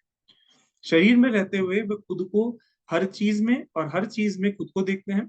वे शरीर से स्वतंत्रता का अनुभव करते हैं और जीवन मुक्त हो जाते हैं। एक दिन जब उनका शरीर मृत्यु को प्राप्त होता है तो उनके लिए कुछ नहीं बदलता है, क्योंकि वह पहले भी ब्रह्म ज्ञानी थे, अब भी ब्रह्म ज्ञान ही रहेंगे और ब्रह्म में ही असिमुलेट हो जाएंगे एक तरीके से। पिछले कुछ श्लोकों में हमने जाना कि किस तरीके से भगवान, या भगवान विष्णु कह लीजिए या कृष्ण कह लीजिए, अवतार लेने के लिए भौतिक रूप में माया की शक्तियों का प्रयोग करते हैं। लेकिन ये सवाल उठता है कि भगवान कृष्ण को या विष्णु को इस दुनिया में प्रकट होने की आवश्यकता कब महसूस होती है? तो श्री कृष्ण उस प्रश्न का उत्तर बहुत ही अत्यंत प्रसिद्ध श्लोक में कहते हैं, और जो कि बहुत प्रसिद्ध भी हम जानते हैं कि जिसने गीता नहीं भी पढ़ी वो भी श्लोक को जानता है। और वो बोलते हैं कि यदा यदा ही धर्मस्य ग्लानिर्भवति भारत अभ्युत्थानम धर्मस्य तदात्मानं सृजाम्यहम्। अर्थात कहते हैं कि भगवान कहते हैं कि जब भगवान अर्जुन से कहते हैं कि जब जब धर्म का घोर पतन होता है तब तब मैं उसे पुनर्स्थापित करने हेतु पृथ्वी पे प्रकट होता हूँ। आज की दुनिया में हम धर्म की जो व्याख्या करते हैं वो बहुत ही छोटी सी और शुद्ध रूप में हम रिलीजन के सेंस में उसको लेते हैं, जो कि सही नहीं है। अगर हम वैदिक साहित्य की तरफ जाएं तो धर्म की विवेचना करने के हेतु करीबन 2-3-4 घंटे का लेक्चर भी शायद कम पड़ जाए। लेकिन ये प्रकट है कि जो धर्म जो हम रिलीजन सेंस में कहते हैं, कॉग्लोमरेशन सेंस में कहते हैं कि लोग जो इकट्ठे एक जैसी चीजों को, एक जैसे बिलीफ सिस्टम को फॉलो करते हैं वो धर्म है, वो वास्तविकता रूप में वो धर्म तो है ही नहीं। अ, तो अगर हम इस संदर्भ में सोचें जिस संदर्भ में भगवान कह रहे हैं नीति परायणता, मैंने पहले या दूसरे सत्र में धर्म के बारे में जो मनुस्मृति कहती है वो भी बताया हुआ है। अगर हम बहुत ही छोटे से स्तर पे समझने की कोशिश करें कि धर्म शब्द को मात्र कर्तव्य, दायित्व या नीति परायणता के भाव में भी समझें, तो हमें समाज और परिवार में अपनी स्थिति और जीवन की अवस्था के आधार पर अपने धर्मों, अपने कर्तव्यों और दायित्वों को निभाना ही धर्म माना जा सकता है। आई एम नॉट सेइंग कि यही धर्म है, लेकिन उसको माना जा सकता है। उदाहरण के रूप में, जैसे कि हम एक गृहस्थ रूप में, तो हमारी परिवार की देखभाल करना, उनकी जरूरतें पूरी करना, नियमों या विनियमों का पालन करते हुए समाज में उत्पादक सदस्य होना और धर्म परायण रास्ते पे चलना, ये हमारा एक तरीके का धर्म है। उसके अंदर पुत्र धर्म हो गया, पति धर्म हो गया, पत्नी धर्म हो गया, अनेक अनेक धर्म। इसके अतिरिक्त हमारे गुणों के आधार पर हमारे पास कुछ कर्तव्य भी हैं। जैसे कि किसी की रजस गुण प्रधानता है तो वो शारीरिक रूप की गतिविधियों में रुचि लेगा, और देश की रक्षा करना, या कोई शिक्षक है तो वो पढ़ा रहा है, उसकी अगर सतुगुणी प्रधानता है तो वो लोगों को सही रास्ता दिखाना, परोपकार की दृष्टि से लोगों का मार्गदर्शन करना, ये सारी चीजें वो करेगा। लेकिन जैसा कि श्री कृष्ण ने पहले कुछ श्लोकों में संकेत दिया था कि कुछ लोग समय के लिए अपने दायित्वों और सही समय तक तो, कुछ समय तक तो धीरे धीरे उसका पालन करते हैं, लेकिन कुछ कुछ समय के बाद ये आदर्श नष्ट हो जाते हैं। और जब भ्रष्टाचार भयंकर स्तर पर पहुंच जाता है, जैसे कि हमने देखा था कि जरासंध हो गए या कंस हो गए, ये स्वयं अपना को भगवान मानने लगे थे द्वापर के अंदर। जैसे रावण हो गए थे, अति अभिमान में अपने आप को ही सब कुछ मानने लगे थे। ऐसे सारे लोगों का नाश करने हेतु और अपने भक्तों के ऊपर अनन्य कृपा करने हेतु भगवान अवतार परंपरा में आते हैं। कुल मिलाकर जब जब भी कर्तव्य बोध का ह्रास होता है और जब लोग गलत आदर्शों के प्रति दोषपूर्ण मोह से ग्रसित हो जाते हैं या अनियंत्रित हो जाते हैं, तो इसका अधिकाधिक धीरे धीरे हम देखते हैं कि पृथ्वी के ऊपर अराजकता या विखंडन होने लगता है। और तब भगवान कृष्ण या फिर अवतार परंपरा में, मतलब भगवान विष्णु, कोई ना कोई अवतार अवश्य लेते हैं और धर्म की पुनः स्थापना करते हैं। और जब भगवान जब अवतार लेते हैं तो उनका लक्ष्य क्या होता है, इसके बारे में वो बता रहे हैं आगे वाले श्लोकों के अंदर। वो जैसे कि हम देखते हैं कि मत्स्य अवतार में उनने वैवस्वर मनु की सहायता से प्रलय से सभी प्राणियों की रक्षा की। कूर्म अवतार में उनने देवताओं और राक्षसों को समुद्र से आवश्यक वस्तुएं प्राप्त करने में मदद की। वराह अवतार में उनने धरती माता को बचाया। नरसिंह अवतार में उनने महान भक्त प्रहलाद को हिरण्यकश्यपु से बचाकर ये आश्वस्त किया कि भक्त अगर अपनी अनन्यता का भाव भगवान में रखे तो उसकी रक्षा करने भगवान खंभा फाड़कर नरसिंह रूप के अवतार में भी आ सकते हैं। वामन अवतार में देवता और राक्षसों को समान रूप से खुश करके उनके बीच में संघर्ष को समाप्त किया। परशुराम अवतार में उन्हें क्षत्रियों के दंभ को का विनाश करके वर्णाश्रम व्यवस्था को पुनर्स्थापित करने का प्रयास किया। इस तरह परशुराम अवतार तक भगवान विष्णु के अवतार का एक उद्देश्य या लक्ष्य पूर्ण करना ही केंद्र था। भगवान राम के अवतार में उनने एक अपने आप को मर्यादा पुरुषोत्तम के रूप में स्थापित किया। और और भी बहुत सारे, जैसे अनन्य भक्त उनके हुए, अहिल्या हुई, शबरी हुई, इन सभी को जन्म मृत्यु के चक्र से मुक्त कर अपने साकेत में लेके गए, अपने साकेत धाम में लेके गए। इसी प्रकार जब कृष्ण भगवान का जन्म हुआ तो उनने जरासंध का वध किया, कंस का वध किया, और अभी हम बहुत सारी उनकी लीलाओं के बारे में जानते हैं। और उनने बहुत ही सुंदर भगवत गीता को हमें उपदेश दी। इस प्रकार हम समझ पाए कि अवतारों को सारांश में अगर सोचें तो अपने भक्तों को बचाना, गलत लोगों को दंडित करना, संघर्षों को सुलझाना, भक्तों को आध्यात्मिक पथ की ओर बढ़ाना, उनको वैदिक शिक्षाओं के प्रति बढ़ाना, और योग्यता और सामाजिक व्यवस्था जो कि वर्ण व्यवस्था को पुनर्स्थापित करना, राजनीतिक स्थिति का वातावरण बनाना, एक समग्र विकास और समृद्धि सुनिश्चित करना, और व्यक्ति को एक सही दृष्टिकोण से जीवन जीने की कला सिखाना, एक अवतार परंपराओं का एक छोट उद्देश्य माना जा सकता है। और इन्हीं लक्ष्यों को भगवान ने भगवत गीता में एक बहुत ही प्रसिद्ध श्लोक में संक्षेपित भी किया है कि परित्राणाय साधूनां विनाशाय च दुष्कृतां धर्म संस्थापनार्थाय संभवामि युगे। हालांकि मैं बोल रहा हूँ कि यहाँ पे धर्म की जिस तरीके से भगवान ने व्याख्या की, उस तरीके से इतनी व्याख्या मैं नहीं कर रहा। मैं बहुत ही सूक्ष्म रूप में, बहुत ही छोटे स्तर पे ही उसकी व्याख्या कर रहा हूँ। अकेले इस 7वें और 8वें श्लोक के ऊपर भी हम बहुत सी चर्चाएं कर सकते हैं और आने वाले समय में हम करेंगे, ऐसी मेरी कोशिश रहेगी। प्रत्येक युग में भगवान कहते हैं कि मैं सदाचारी लोगों की रक्षा करना, दुष्टों को मिटाना और धर्म की पुनर्स्थापना करने के लिए ही अवतार लेता हूँ। अलग अलग जगह बहुत सारे अलग अलग मान्यताएं हैं। कुछ लोग कहते हैं 10 अवतार हैं, कोई लोग कहते हैं 24 अवतार हैं। उन सब से हमारा इतना उस सरोकार होना अभी इस समय इतना समझदारी नहीं है। हम यहाँ भगवान का संकेत समझते हैं। अगर ऐसा सोचे तो हम शंकराचार्य जी को भगवान शंकर का अवतार मानते हैं, रामानुजाचार्य को शेषनाग का अवतार माना गया है, या माधवाचार्य को भी अवतार परंपरा माना गया, वल्लभाचार्य को अग्निदेव का अवतार माना गया। तो अवतार समय समय पर, या अवतार जैसी कुछ कुछ विभूतियां समय समय पर हमें सही रास्ते में हमें उन्मुख उन्मुख करती हैं और सही तरीके से जीवन को जीना और अध्यात्म की ओर उन्मुख करती हैं। सबसे महत्वपूर्ण बात यह है कि हमें शरीर और मन की सीमा से परे जाने की हमें शिक्षा देती हैं और हमें ये समझाती हैं कि हम स्वयं ही ब्रह्म हो सकते हैं। हम स्वयं इस अद्वैत की परंपरा को या फिर जिस भी मत में हम हैं, हम बहुत ही परम लक्ष्य को प्राप्त कर सकते हैं। ऐसी अवतारों की चेष्टा रहती है।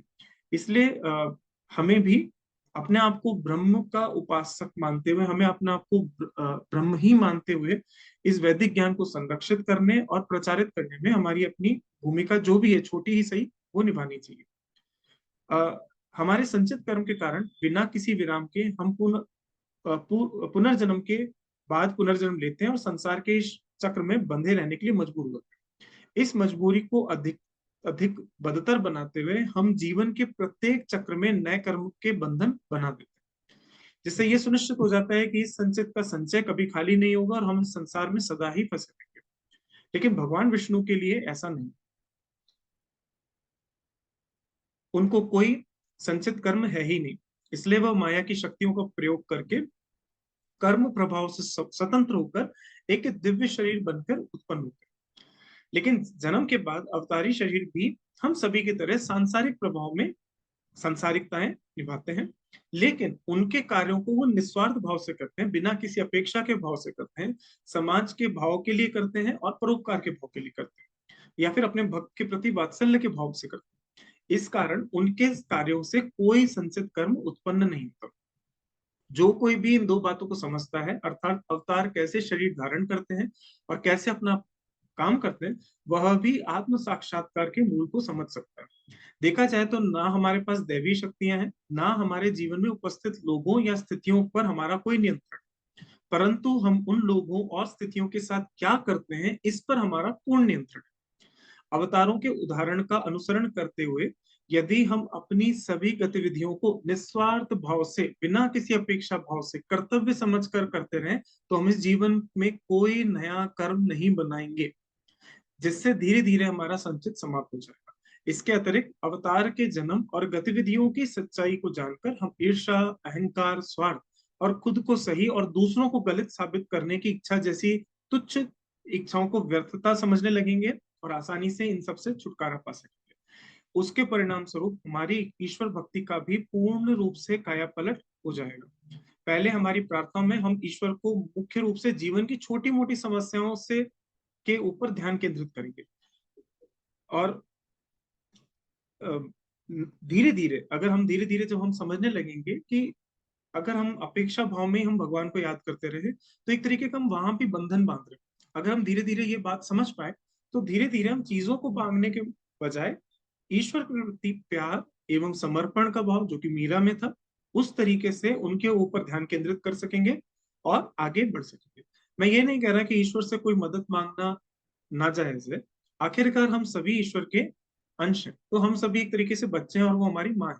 तो बच्चे बच्चे अपनी माँ से कुछ मांगे, ये कोई अप्राकृतिक नहीं है, ये बहुत ही प्राकृतिक बात है। लेकिन हमेशा ही हमेशा ही प्रार्थना या धार्मिक भावना के अंदर कोई ना कोई प्राप्ति की भावना होना, ये चीज मुझे सही नहीं लगती। या भगवान से मुझे ऐसा लगता है कि इस तरीके से हमें हमेशा ही कोई ना कोई कर्म, कोई ना कोई काम के प्रति आसक्त होकर भगवान से हमेशा ही प्रार्थना करते रहना, ये चीज सही नहीं है।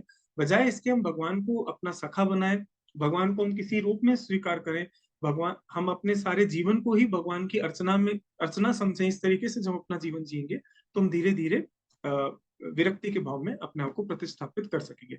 इस प्रकार अवतारों के जीवन का सार समझकर अपने जीवन में उस सार का प्रयोग करके हम आध्यात्मिक मार्ग पर प्रशस्त हो सकेंगे।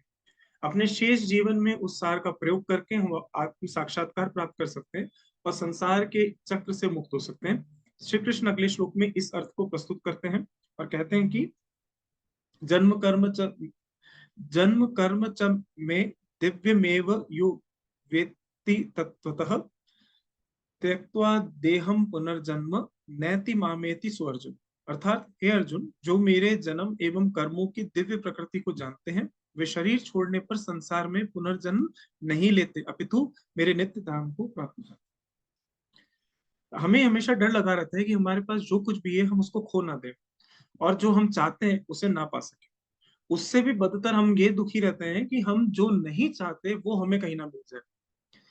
यह चिंता, तनाव, डर के रूप में हमारे हमेशा व्याप्त रहता है, हमारी नींद हराम करता रहता है और हमारे जीवन को बिल्कुल नरक बना देता है। सबसे बुरी बात यह है कि हम इसके बारे में ज्यादा कुछ कर भी नहीं सकते, लेकिन फिर भी हम इसके बारे में सारा दिन सोचते रहते हैं, क्योंकि जीवन पूर्णतः अप्रत्याशित है।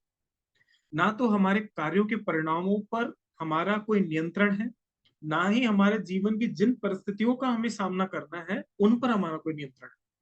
हमारे अगणित प्रयासों के बाद भी संभव है कि चीजें हमारी इच्छाओं के अनुरूप ना हो, परिस्थितियां अप्रत्याशित रूप से हमारे विपरीत भी हो जाए, और यह जीवन की काफी दुखद सच्चाई मान लीजिए।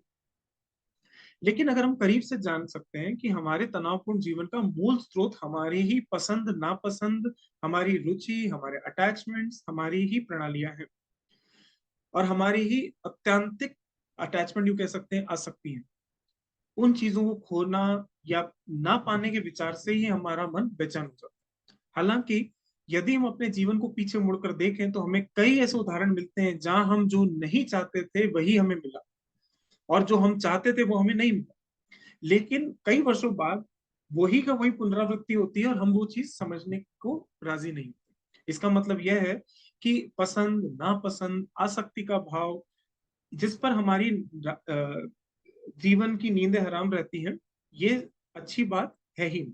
इसलिए जीवन जीने का सही तरीका है कि हम अपनी पसंद नापसंद, आसक्ति को एक तरफ रखकर कर्तव्य समझकर अपनी जीवन की उच्चतम क्षमताएं उस कर्तव्य का पालन करने में लगा दें। परिणाम फिर जो आए उसको स्वीकार कर लें। यही श्री कृष्ण अर्जुन को और हम सभी को भगवत गीता में सिखाने की कोशिश कर रहे हैं। यदि हम अपने कर्तव्य को पूजा के रूप में भगवान को सब कुछ मानते हुए जब हम खाना खा रहे हैं तो भगवान के प्रति इस आग्रह के भाव से कि भगवान तुमने हमें ये दिया, इस जेनरोसिटी के भाव से, इस ग्रेटफुल हो के भाव से अगर हम इस तरीके से अपने जीवन को पूरा भगवानमय कर लेंगे तो भगवान हमारा जीवन कुछ और नहीं सिवाय भगवान की सेवा के कुछ रह ही नहीं जाएगा। और जब हम भगवान की ही सेवा कर रहे हैं तो इसमें कहीं पर भी कोई कार्मिक ट्रांजैक्शन नहीं रहेगा, अर्थात यहाँ पर कहीं पर भी कोई हम लोग कर्म के बंधन से नहीं बंधेंगे। और इस पद्धति का पालन करने से हमारे जीवन में भगवान के प्रति हमारी आस्था और प्रगाढ़ भी हो जाएगी। विस्मयकारी बात यह है कि एक बार हम इस पद्धति का पालन की शुरुआत करते हैं तो एक नए स्तर की क्रांति आती है, एक नए स्तर की शांति आती है, एक शुद्धता का भाव आता है जिसका हमने पहले कभी भी अनुभव नहीं किया होता है। हम अचानक से अधिक प्रसन्न रहने लगते हैं, हमारे पास बहुत सारा अतिरिक्त समय होता है क्योंकि अब हम तनाव में नहीं रहते हैं और हमारा मन तनाव में अब नहीं रहता और हम बहुत आसान हो जाते हैं। अधिक समय का मतलब अधिक समय हम लोग दूसरे दूसरी अधिकाधिक दूसरी अच्छी चीजें करने लगते हैं, स्वाध्याय करने लगते हैं और अपने जीवन को एक आध्यात्मिक प्रगत पथ की ओर बढ़ा पाते हैं। धीरे धीरे हम देखेंगे कि अगर हम इस तरीके के जीवन को हम अगर अपनाने लग जाएं तो हम अपने धीरे धीरे संचित कर्म बनाना, नए संचित कर्म बनाना बंद कर देंगे, और क्योंकि हम अब आत्मज्ञान और आत्म साक्षात की ओर चल रहे हैं। यही अनुभव हम अवतारों में या महान संतों के जीवन में देखते हैं। इसलिए भौतिक पसंद नापसंद पर ज्ञान केंद्रित करने के बजाय अपनी उन्मुक्तता, अपनी मुक्ति की ओर अगर विचार करते रहें, जीवन को एक भगवान की सेवा के रूप में चलाते रहें। जैसे पति है पत्नी के रूप में अपने आप, पत्नी के रूप में भगवान देवी को देखे, पत्नी है पति के रूप में भगवान को देखे। एक समय के बाद ही सही अगर इस तरीके का थॉट अगर डेवलप होने लग जाए तो हम धीरे धीरे एक डिटैच्ड कर्म की तरफ बढ़ने लगेंगे। कई लोग सोचते हैं कि इस तरीके का थॉट कैसे लाएं या इस तरीके का आलंबन कैसे करें, तो मैं मान सकता हूँ, क्योंकि हर एक व्यक्ति अलग अलग विचार से है, पूर्व जन्मों के अलग अलग कर्मों से बंधा हुआ है। तो मैं नहीं कहता कि हर व्यक्ति इस तरीके से सोच पाएगा, लेकिन अ, अगर ऐसा किया जाए तो ये काफी अच्छा श्रेयस्कर होगा उस व्यक्ति के लिए।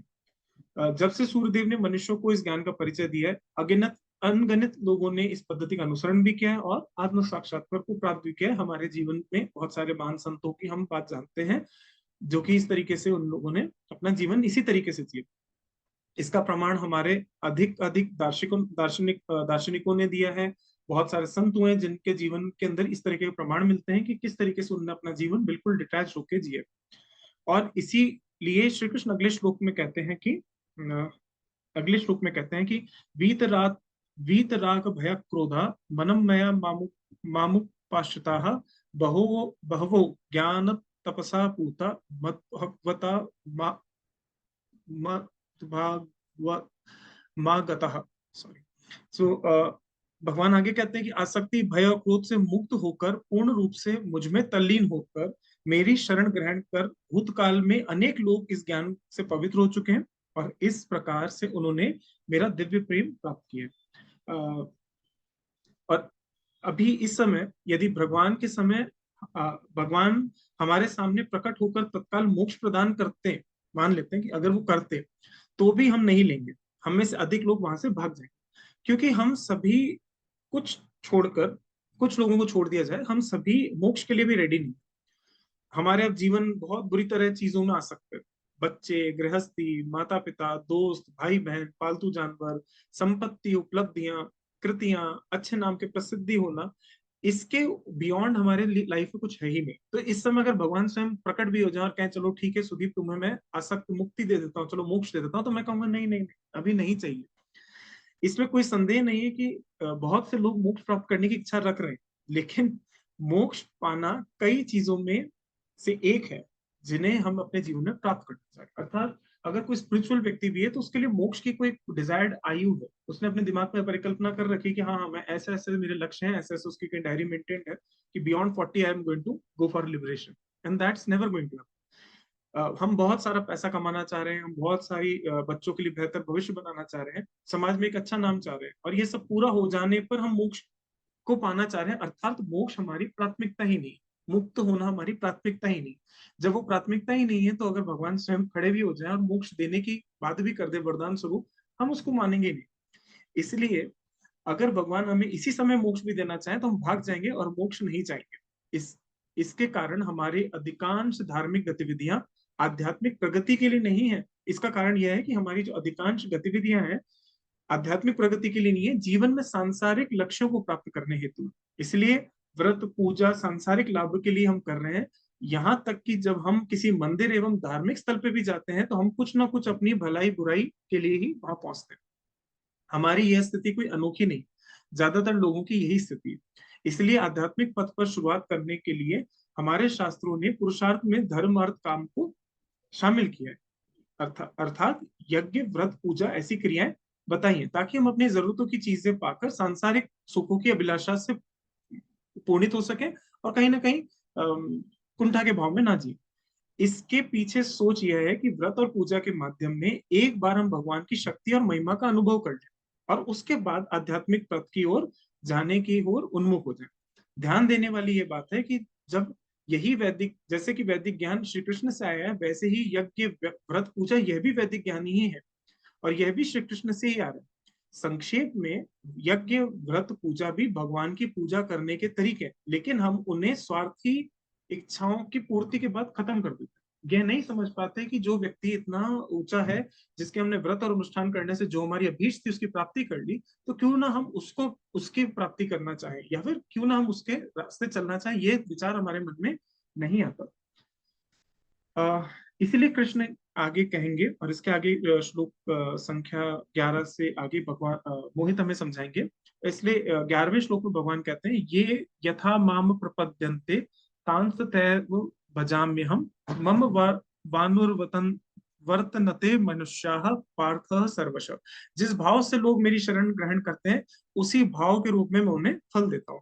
हे पृथा के पुत्र, सभी लोग जानने या अनजाने में मेरा मार्ग का ही अनुसरण करें। अर्थात अगर व्रत अनुष्ठान हम कर रहे हैं तो भी हम कृष्ण के अनुसरण कर रहे हैं, और अगर हम बिल्कुल आध्यात्मिकता की ओर जाके भी जा रहे हैं तो भी हम कृष्ण की उपासना ही कर रहे हैं।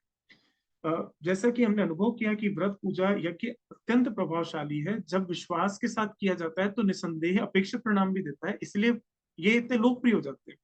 लेकिन इन प्रक्रियाओं के इतने शक्तिशाली होने के कारण हम आध्यात्मिक पथ पर रुचि नहीं लेते हैं, जो कि गलत है। यदि प्रक्रियाएं अपेक्षित परिणाम देती हैं तो हम हमें चाहिए कि हम अपना ईश्वर के प्रति विश्वास और प्रगाढ़ हो जाए, और हमें इस कारण ही सही आध्यात्मिक पथ की ओर बढ़ना चाहिए।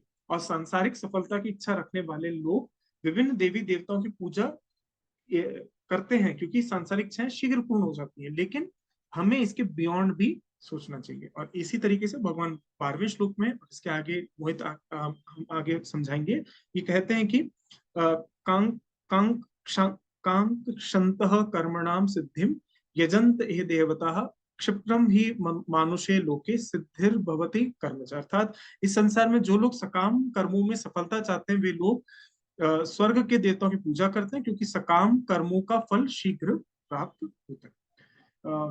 मैं आशा करता हूँ कि मेरे जितना सामर्थ्य था मैंने समझाने का प्रयास किया। आगे के श्लोकों का वर्णन और विवेचना मैं मोहित को सौंपता हूँ। धन्यवाद।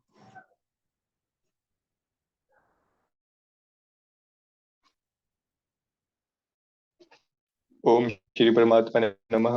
सच्चिदानंद रूपाय विश्वोपत्यादि हेतवे तापत्रय विनाशाय श्री कृष्णाय वयम नमः।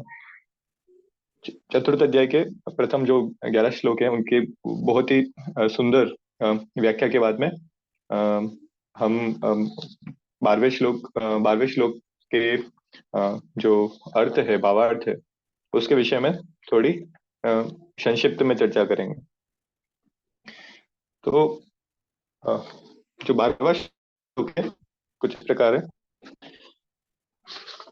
यहाँ भगवान ही अर्जुन को समझा रहे हैं। उसी उसी क्रम में हम कंटिन्यू करते हैं 11वें श्लोक के बाद में।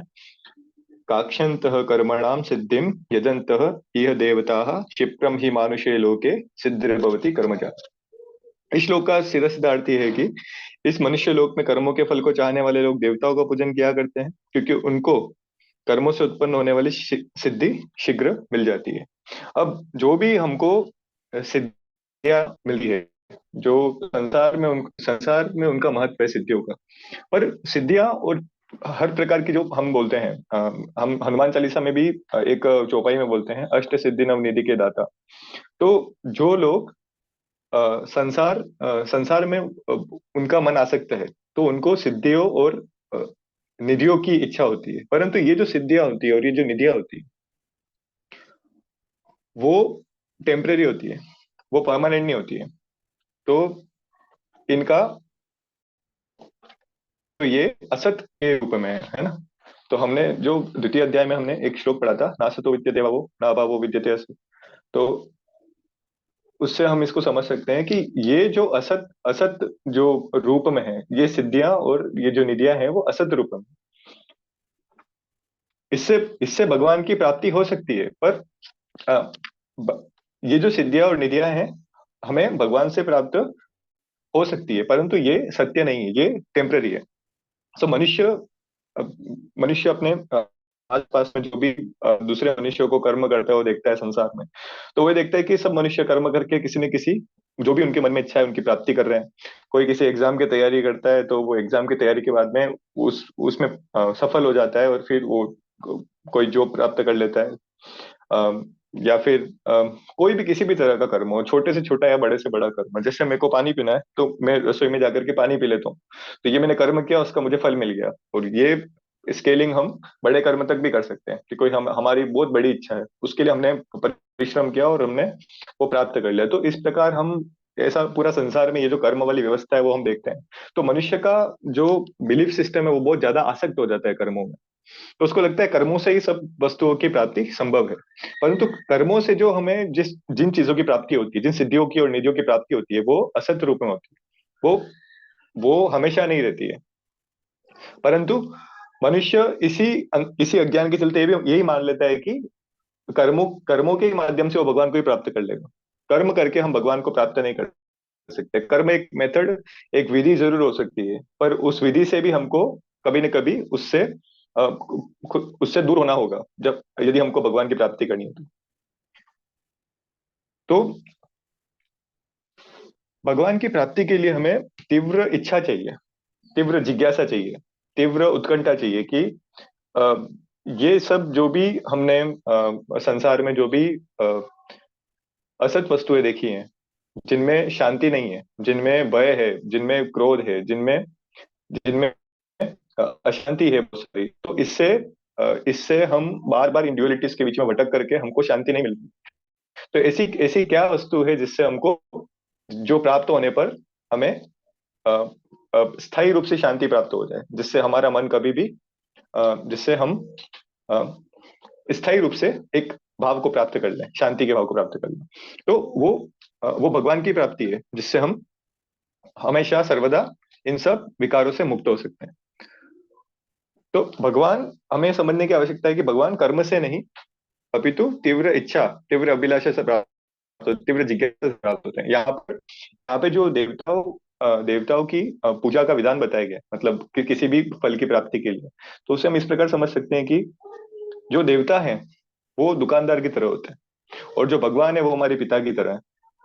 तो कोई भी दुकानदार होता है, जैसे आप उसके पास में कोई दुकानदार है, उससे आप किसी भी प्रकार की कोई भी वस्तु अगर लेने जाओगे, तो क्या करेगा, आपसे वो कुछ धन लेगा और आपको बदले में वो वस्तु दे देगा।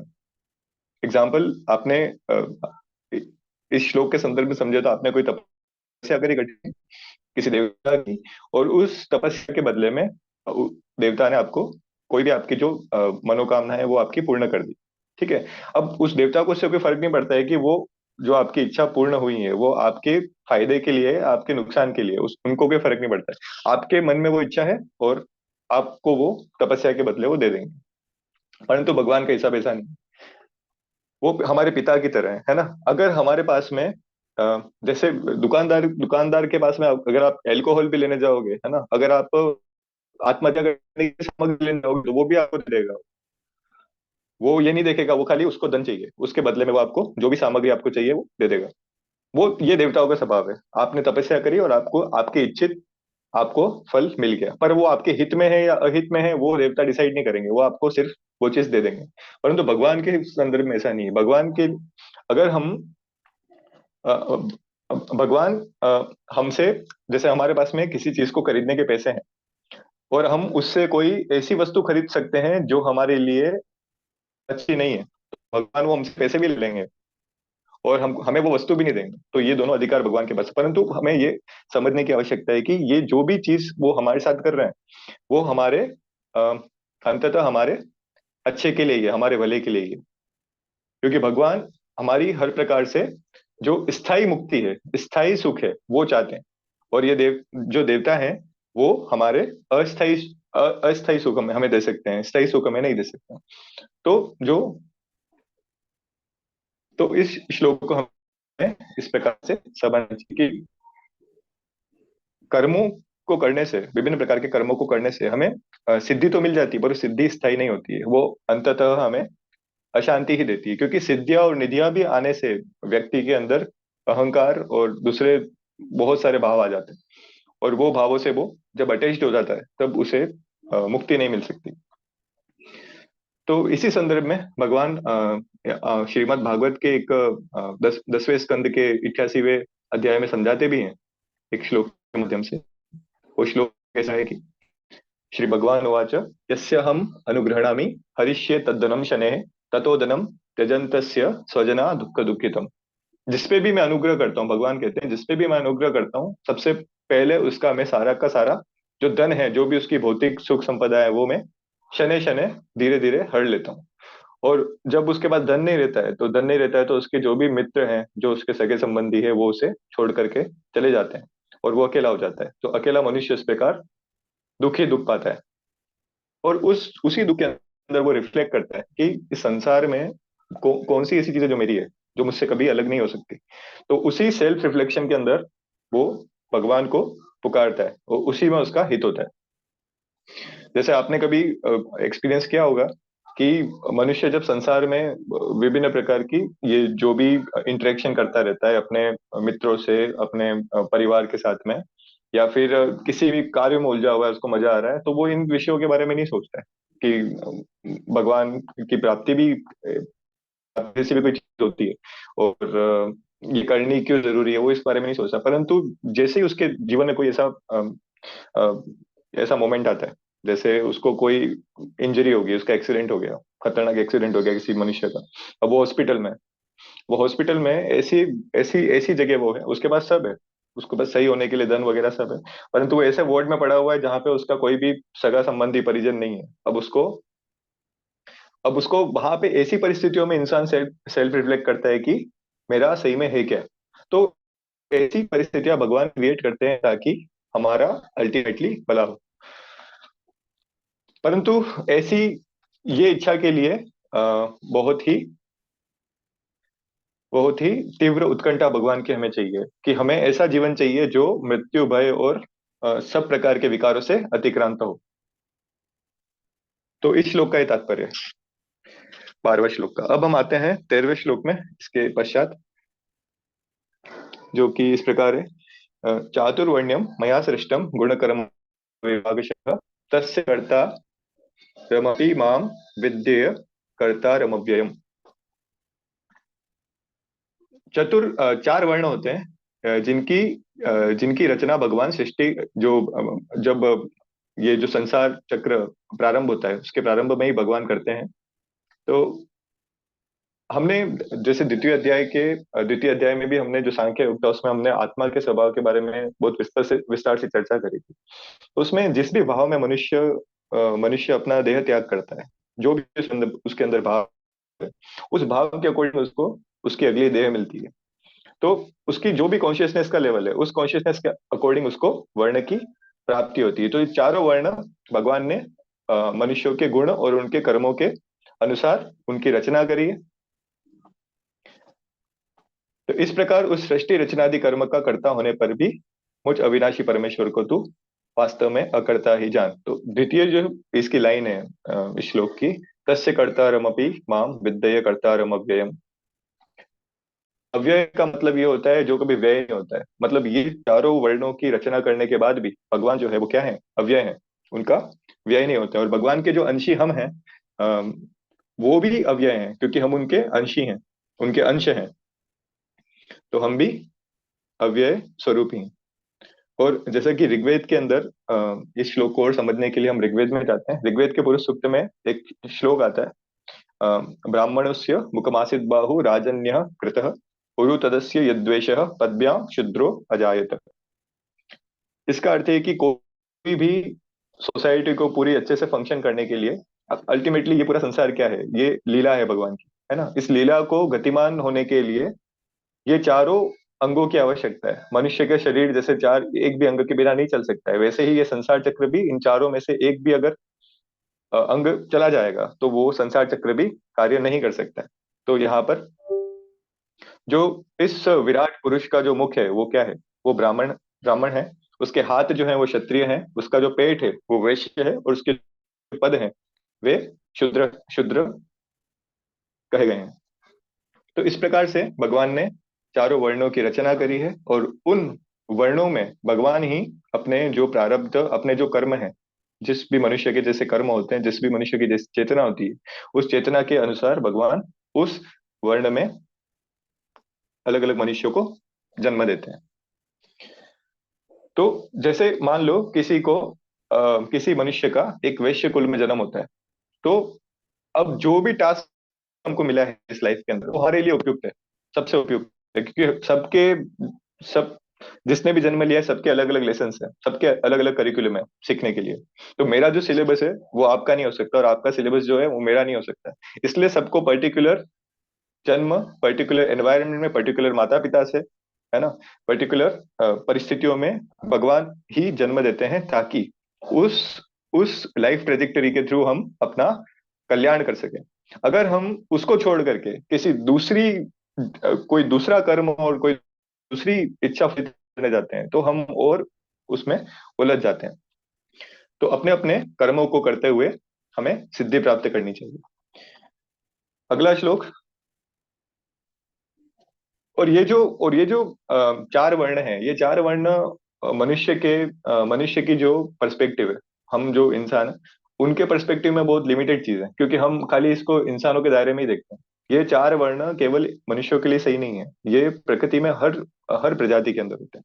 जैसे वृक्षों के अंदर भी चार वर्ण है ना, कीट पतंगों में भी चार वर्ण जानवर में भी चार वर्ण है, तो सबके अंदर ये चार वर्ण होते हैं। जैसे हमारे यहाँ पे कोई भी नेरो नेरो चीज नहीं है, सब चीजें प्रकृति से रिलेटेड है।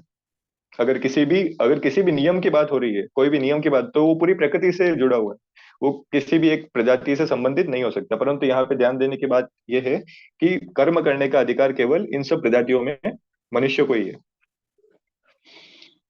अगला श्लोक है, न माम कर्माणि लिम्पन्ति न मे कर्म फले स्पृहा इति माम यो विजानति कर्म संबध्यते। अगले श्लोक में,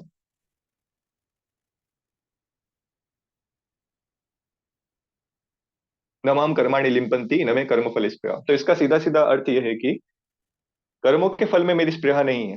स्पृहा मतलब आसक्ति नहीं है, इसलिए मुझे कर्म लिप्त नहीं करते, ऐसा भगवान अर्जुन को बोल रहे हैं। इस प्रकार जो मुझे तत्व से जान लेता है वह भी कर्मों से नहीं बंधता। तो जो भी हम कर्म कर रहे हैं, अगर उसमें हमारी स्पृहा नहीं है, हमारी उसमें आसक्ति नहीं है, अगर हमने भगवान के स्वरूप को आत्मसात कर लिया है, तो ना तो हमारी हमारी भी उसके बाद में कर्म फल में कोई स्पृहा नहीं होगी, और ना ही कर्म फलों में स्पृहा नहीं होगी तो कर्मों का कोई फल भी नहीं होगा। तो हमें हमारा उन कर्मों के फलों से कोई भी बंधन नहीं होगा, क्योंकि कर्म कर्म योग जो हमने डिस्कस किया था तृतीय अध्याय में, कर्म योग करने से क्या होता है? कर्म करने से कर्मों का जो फल है उससे संबंध हमारा विच्छेद हो जाता है। हम कोई भी कर्म इसलिए कर रहे हैं क्योंकि वो कर्म हमको करना है, वो सब उस समय की आवश्यकता है, उसलिए करना है। वो हम हमारे सुख के लिए या हमारे दुख के लिए उस कर्म को नहीं कर रहे हैं। दोनों ही काम के लिए किया गया कर्म, सुख के लिए करो या चाहे दुख के लिए करो, दोनों ही काम के लिए किया गया कर्म, दोनों के अंदर एनर्जी लगेगी, और दोनों ही कर्म हमको भौतिक संसार से बांधते हैं। परंतु जब हम कर्मों के फल में ही कोई स्प्रिया नहीं रखते हैं, खाली कर्म को करने के लिए कर्म करते हैं, उसमें कोई आसक्ति हमारी फल में नहीं रहती है, तो फल से हमारा संबंध विच्छेद हो जाता है, फल से कोई संबंध नहीं रहता, और मनुष्य क्या हो जाता है? बंधन मुक्त हो जाता है, सभी बंधनों से मुक्त हो जाता है। अगला श्लोक, 15वां श्लोक, एवं ज्ञात्वा कृतं कर्म पूर्वेरपि मुमुक्षुभिः कुरु कर्मैव तस्मात् त्वं पूर्वे पूर्वतरम कृतम। पूर्व काल में मुमुक्षुओं ने भी इस प्रकार जानकर ही कर्म किए, इसलिए तू भी पूर्वजों द्वारा सदा किए जाने वाले कर्म को ही कर। जो पहले मुमुक्षु थे, मुमुक्षु मतलब ऐसे लोग जो जिनको मुक्ति की इच्छा है, तो उनको मुमुक्षु कहते हैं।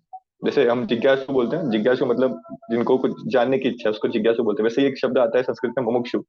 ऐसे लोग जिनको मुक्ति की इच्छा है वो मुमुक्षु होते हैं। अब जिनको मुक्ति की इच्छा है वही कर्मयोग करेंगे। पूर्व काल में मुमुक्षुओं ने भी इस प्रकार जानकर ही कर्म किए, तो इस प्रकार उन्होंने कर्मयोग के महत्व को समझ करके उन्होंने कर्मयोग किया। तो इसी प्रकार हमें भी उसी पद्धति का अनुसरण करना चाहिए, अपने पूर्वजों की पद्धति का ही अनुसरण करना चाहिए। अगला श्लोक, किम कर्म किम कर्मेति कवयोप्यत्र मोहिताः तत्ते कर्म प्रवक्ष्यामि यज्ञात्वा मोक्षसे शुभात्। कर्म क्या है और अकर्म क्या है, इस प्रकार इसका निर्णय करने में बुद्धिमान मनुष्य भी मोहित हो जाते हैं। इसलिए वह कर्म तत्व मैं तुझे भली भांति समझा कर कहूंगा, जिसे जानकर तू अशुभ से अर्थात कर्म बंधन से मुक्त हो जाएगा। हमें बहुत बार ये पता नहीं चलता है कि कर्म क्या है और अकर्म क्या है ना। तो इस इससे हम डिल्यूटेड हो जाते हैं थोड़े, हमको समझ में नहीं आता है कि क्या करना है। तो प्रत्येक परिस्थिति में ये भी आवश्यक है कि हमको पता हो कि क्या कर्म है और क्या अकर्म है। तो इसलिए भगवान अर्जुन को बोल रहे हैं कि इस विषय में जो भी तुम्हारे द्वंद्व है वो मैं सारे क्लियर कर दूंगा। तो अगला श्लोक है, कर्मणो यपि बोधव्यम बोधव्यम च विकर्मणः अकर्मणश्च बोधव्यम गहना कर्मणो गति। कर्म का स्वरूप भी जानना चाहिए और अकर्म का स्वरूप भी जानना चाहिए तथा विकर्म का स्वरूप भी जानना चाहिए, क्योंकि कर्म की गति गहन है। अभी हमने जो पहले डिस्कस किया था कि कि जब भी हम कोई कर्म करते हैं हम उसको इतनी सीरियसनेस के साथ में नहीं करते, क्योंकि कर्म के पीछे हमारी जो इंटेंशन है, हमारी जो भावना है, वही हमको कर्म से बांधती है। अगर कर्म को हम कर्म के ही हिसाब से कर रहे हैं, कर्म के लिए ही कर रहे हैं, तो हमें वो कर्म बांधता नहीं है। परंतु यदि हम किसी कर्म को करने के पीछे हमारी कोई अच्छी इच्छा है कि मैं पुण्य का काम कर रहा हूँ, बहुत बहुत अच्छा कर्म कर रहा हूँ, तो उसका अच्छा फल भोगने के लिए भी हम बाध्य हैं। और उसी कर्म को हम ऐसी कोई दुर्भावना से कर रहे हैं, किसी का अहित करने के लिए कर रहे हैं, तो उसका बुरा फल भोगने के लिए भी हम बाध्य हैं। परंतु इन दोनों से अगर हमको ऊपर उठना है, तो हमें कर्म का स्वरूप जानना चाहिए, अकर्म क्या है और विकर्म क्या है। अकर्म की क्या स्थिति होती है, विकर्म की क्या स्वरूप होता है, क्योंकि कर्म की गति गहन है, क्योंकि कर्मों की गति बहुत गहन होती है। कर्मों की गति इतनी गहन है कि किस कर्म का किस रूप में हमको फल मिलेगा, किस प्रकार से मिलेगा, ये हम नहीं बता सकते। इसकी कोई कैलकुलेशन नहीं है, ये सिर्फ भगवान के हाथ में। तो इसलिए हमको कर्म को पूर्ण गंभीरता के साथ में करना चाहिए। देखो, कर्म सबसे अच्छा रास्ता क्या है इसमें, अगर आप कोई पुण्य कर्म करोगे तो उसका भी फल आपको भोगना पड़ेगा किसी फल के रूप में। तो कोई अगर आप पाप कर्म करोगे तो उसका भी फल आपको भोगना पड़ेगा। परंतु श्योरिटी का है, सबसे ज्यादा सर्टेनिटी का है, सर्टेनिटी उस चीज में है कि कोई फल ही नहीं भोगना पड़े हमको। तो वहां पे मुक्ति के चांसेस सबसे ज्यादा सबसे ज्यादा है। तो वो तीसरा जो मार्ग है, हमको वही हर स्थिति में चुनना चाहिए। तो क्योंकि कर्मों की गति बहुत ही गहन है, कर्मों की गति इतनी गहन है कि हम हमने हम अभी जो जीवन हमारा जी रहे हैं, वो वो जीवन में हमको जो भी प्रारब्ध हमको जीवन मिला, अभी हम जो भी कर रहे हैं, जो भी हमें जो भी फल मिल रहे हैं, जो भी हमारे साथ में अच्छी घटनाएं हो रही है, बुरी घटनाएं हो रही है, प्रारब्धवश जो हो रही है, वो हम हमें किस कर्म के फल स्वरूप मिल रही है, हमें नहीं पता है। तो अभी हम जो कर रहे हैं वो भी आगे हमें किस फल के रूप में मिलेगा, वो भी हमको नहीं पता। तो और एक और चीज है कि हमको जो भी फल मिलते हैं, उस फल के अंदर इतनी क्षमता होती है कि वहां पे हम कोई ना कोई और गलती कर सकते हैं। और उस गलती के चलते हम 200, 300, 1000, 1000, लाख, पता नहीं कितने और नए कर्म क्रिएट कर देंगे। तो सबसे बढ़िया रास्ता यही है कि हम कर्मों का स्वभाव जाने, कि कर्म योग कितना इम्पोर्टेंट है, क्योंकि इसकी प्रैक्टिस करने से हम कर्म बंधन से मुक्त हो जाते हैं। अगला श्लोक, 18वां श्लोक। कर्मण्य कर्म यह पश्येत कर्मणि च कर्म यह स बुद्धिमान मनुष्येषु सयुक्त कृत्सन कर्मकृत। अब जो मनुष्य कर्म में अकर्म को देखता है, और जो कर्म में अकर्म में कर्म को देखता है, वह मनुष्य में बुद्धिमान है, और यह समस्त कर्मों को करने वाला है, वही होगी समस्त कर्मों को। इसका हम सीधा सा मतलब ये निकाल दें कि बुद्धिमान मनुष्य वह है जो सब कुछ उसके सामने स्टिलनेस है, कंप्लीट स्टिलनेस है, कुछ भी मूव नहीं कर रहा है, उसके अंदर वो एक्शन को देख रहा है। और मतलब और जहां पे कंप्लीट एक्शन है, सब चीज डायनेमिक है, उसके अंदर वो इनएक्शन को देख रहे हैं। अगर ऐसी ऐसी किसी की दृष्टि होती है, ऐसा किसी का अंतःकरण हो जाए, तब वो मनुष्य बुद्धिमान कहा जाता है। क्योंकि यहाँ पे शिव के अंदर हम शक्ति के दर्शन करें, और शक्ति में यदि हम शिव के दर्शन कर पाए, अगर ऐसी हमारी चेतना विकसित हो जाए, तो हम सही मायनों में तब हम बुद्धिमान कहे जाएंगे। तो इसी इसी चेतना के साथ में, यही अगर ये चेतना अगर हमारी है, तो वही वास्तव में योगी है। और वही योगी सब कर्मों को करने वाला है, जो एक्शन के अंदर इनएक्शन देखता है, और जो इनएक्शन में एक्शन देखता है। अगला श्लोक, 19वां श्लोक। यस्य सर्वे समारंभाः काम संकल्प वर्जिताः ज्ञानाग्नि दग्ध कर्माणम तमाहु पंडितम बुधाः। जिसके संपूर्ण शास्त्र सम्मत कर्म बिना कामना और संकल्प के होते हैं, तथा जिसके समस्त कर्म ज्ञान रूप अग्नि के द्वारा भस्म हो गए हैं, उस महापुरुष को ज्ञानी जन भी पंडित कहते हैं।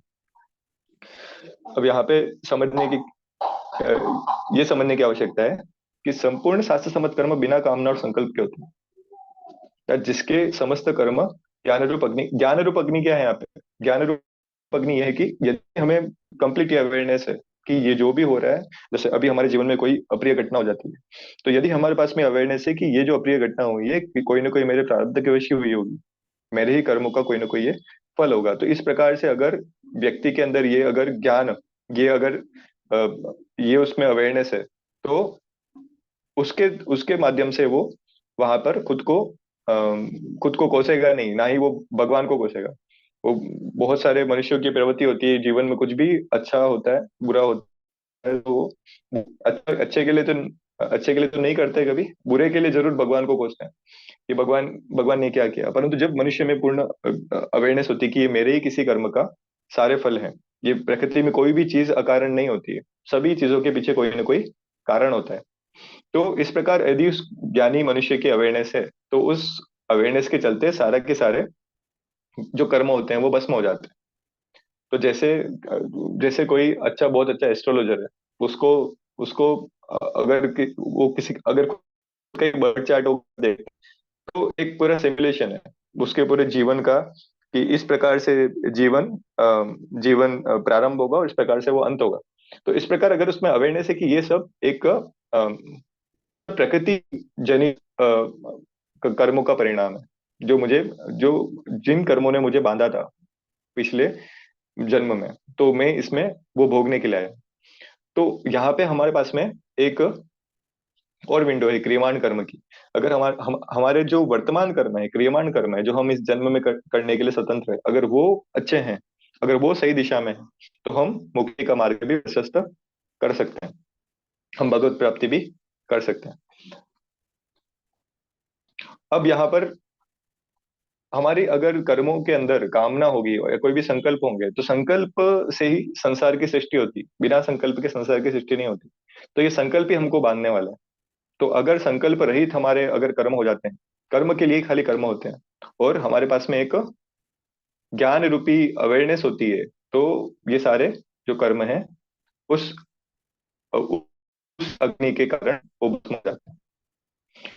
20वां श्लोक, त्यक्त्वा कर्म फलासंग फलासंगम नित्य तृप्तो निराश्रयः कर्मण्य भी प्रवृत्तोपि नैव किंचित करोति सः। जो पुरुष समस्त कर्मों में और उनके फल में आसक्ति का सर्वथा त्याग करके संसार के आश्रय से रहित हो गया है और परमात्मा में नित्य तृप्त है, वह कर्मों में भली भांति बरतता हुआ भी वास्तव में कुछ नहीं करता। और जो मनुष्य का कोई समस्त कर्मों और उनके फलों में आसक्ति का सर्वथा त्याग है, मतलब ना तो वो कर्म कर्म से आइडेंटिफाई कर रहा है खुद को। मतलब यहाँ पे दो चीजें हो सकती है, क्या हो सकती है कि मैं अगर कोई किताब पढ़ रहा हूँ, मैं अगर कोई पुस्तक पढ़ रहा हूँ, तो एक मेरे अंदर ये भाव हो सकता है अहम का कि मैं पुस्तक पढ़ रहा हूँ, ठीक है, और पुस्तक पढ़ने के बाद में मुझे ये चीजों की प्राप्ति होगी, ये ज्ञान की प्राप्ति होगी। यहाँ पे दो चीजें, तो दोनों चीजों से अटैचमेंट हो सकती है। परंतु जिस मनुष्य की इन दोनों में ही आसक्ति खत्म हो गई है, और वो कर्म ही वहां पे है, कर्म तो है पर कर्ता वहां पे पूरी तरह से विलुप्त हो गया है, ठीक है, और फल की तो फिर बात ही नहीं आती है, फल में आसक्ति तो होगी नहीं फिर। अगर इसका सर्वथा अगर मनुष्य को त्याग कर देता है और संसार के आश्रय से रहित हो जाता है, संसार के आश्रय से रहित होने का मतलब उसको बाहर वाले जो भी एक्सटर्नल जो भी वैलिडेशन, उससे उसको कोई फर्क नहीं पड़ रहा है, उसको उसका धर्म पता है, उसको उसका उसका उसको क्या करना है उसको इंटरनली पता है। तो सिर्फ सेल्फ वैलिडेशन उसको उसके लिए सफिशिएंट है, वो बाहर से संसार के आश्रय से मुक्त हो गया है। और सेल्फ वैलिडेशन मतलब, सेल्फ यहाँ पे क्या है, सेल्फ मतलब हमारी इंटरनल वॉइस, भगवान की जो आवाज है जो हमारे हृदय में भगवान सदैव विराजमान है, जो उन जो उनसे हमको इंस्ट्रक्शन मिल रहे हैं। तो अगर उस प्रकार से हम कर्म को कर रहे हैं और संसार से हम निराश्रित हैं, तो इस बात ही हम अगर कर्म को करते हैं तो हम कर्म तो कर रहे हैं पर वास्तव में हम कर्म नहीं कर रहे, हम अकर्ता भाव में स्थित है। तो इस अकर्ता भाव के कारण हम अ, हम हमारी मुक्ति का मार्ग प्रशस्त से हमें एक श्लोक में एक श्लोक गीता जी में ही आता है, प्रकृति क्रियमाणानि गुणे कर्माणि सर्वशः अहंकारान विमूढ़ात्मा कर्ता हमिति मन्यते। तो सब कर्म तो प्रकृति कर रही है, प्रकृति के वश में है सभी कर्म जो है। जो ये तीन गुण है प्रकृति के, रज तमस और सत्व, ये तीनों गुण आपस में इंटरचेंज भी हो सकते हैं, ठीक है। तो ये जो तीन गुणों का ये जो ये जो एक खेल है, इसके चलते सारे कर्म हो रहे हैं और इसी के चलते प्रकृति गतिमान है। परंतु जो मूर्ख मनुष्य होता है, जिसमें अहंकार होता है, वही समझ लेता है कि सारे कर्म तो मैं कर रहा हूँ, तो उसमें कर्ता भाव आ जाता है और कर्ता भाव उसको बांध देता है। तो अहंकार विमूढ़ात्मा कर्ता हम इति मन्यते, जो अहंकार और विमूढ़ आत्मा होती तो वो खुद को कर्ता मान लेती है, परंतु ये सत्य नहीं है। तो हमें हमारा जो, वापस हम सांख्य योग पे जाते हैं, जो हमारा जो मूल स्वभाव है, जो हमारा स्वभाव क्या है, हम आत्मा है, जिसका क्षय नहीं होता है, जो अव्यय है, परमात्मा के ही अंशी होने के कारण। तो इस प्रकार अगर हम उससे खुद खुद को खुद का स्वरूप मान लेते हैं या अनुभव कर लेते हैं, तो इस प्रकार से हम बंधन मुक्त हो जाते हैं। तो या ये 20 तक जो चतुर्थ अध्याय के 20 तक श्लोक का संक्षिप्त में भाव है। इसके पश्चात हम अगले सत्र में 21वें श्लोक से अध्ययन करेंगे, और इस सत्र की समाप्ति में हम शांति अध्याय शांति पाठ कर लेते हैं। ओम पूर्णमद पूर्णमिदं पूर्णात् पूर्णमुदच्यते पूर्णस्य पूर्णमादाय पूर्णमेवावशिष्यते।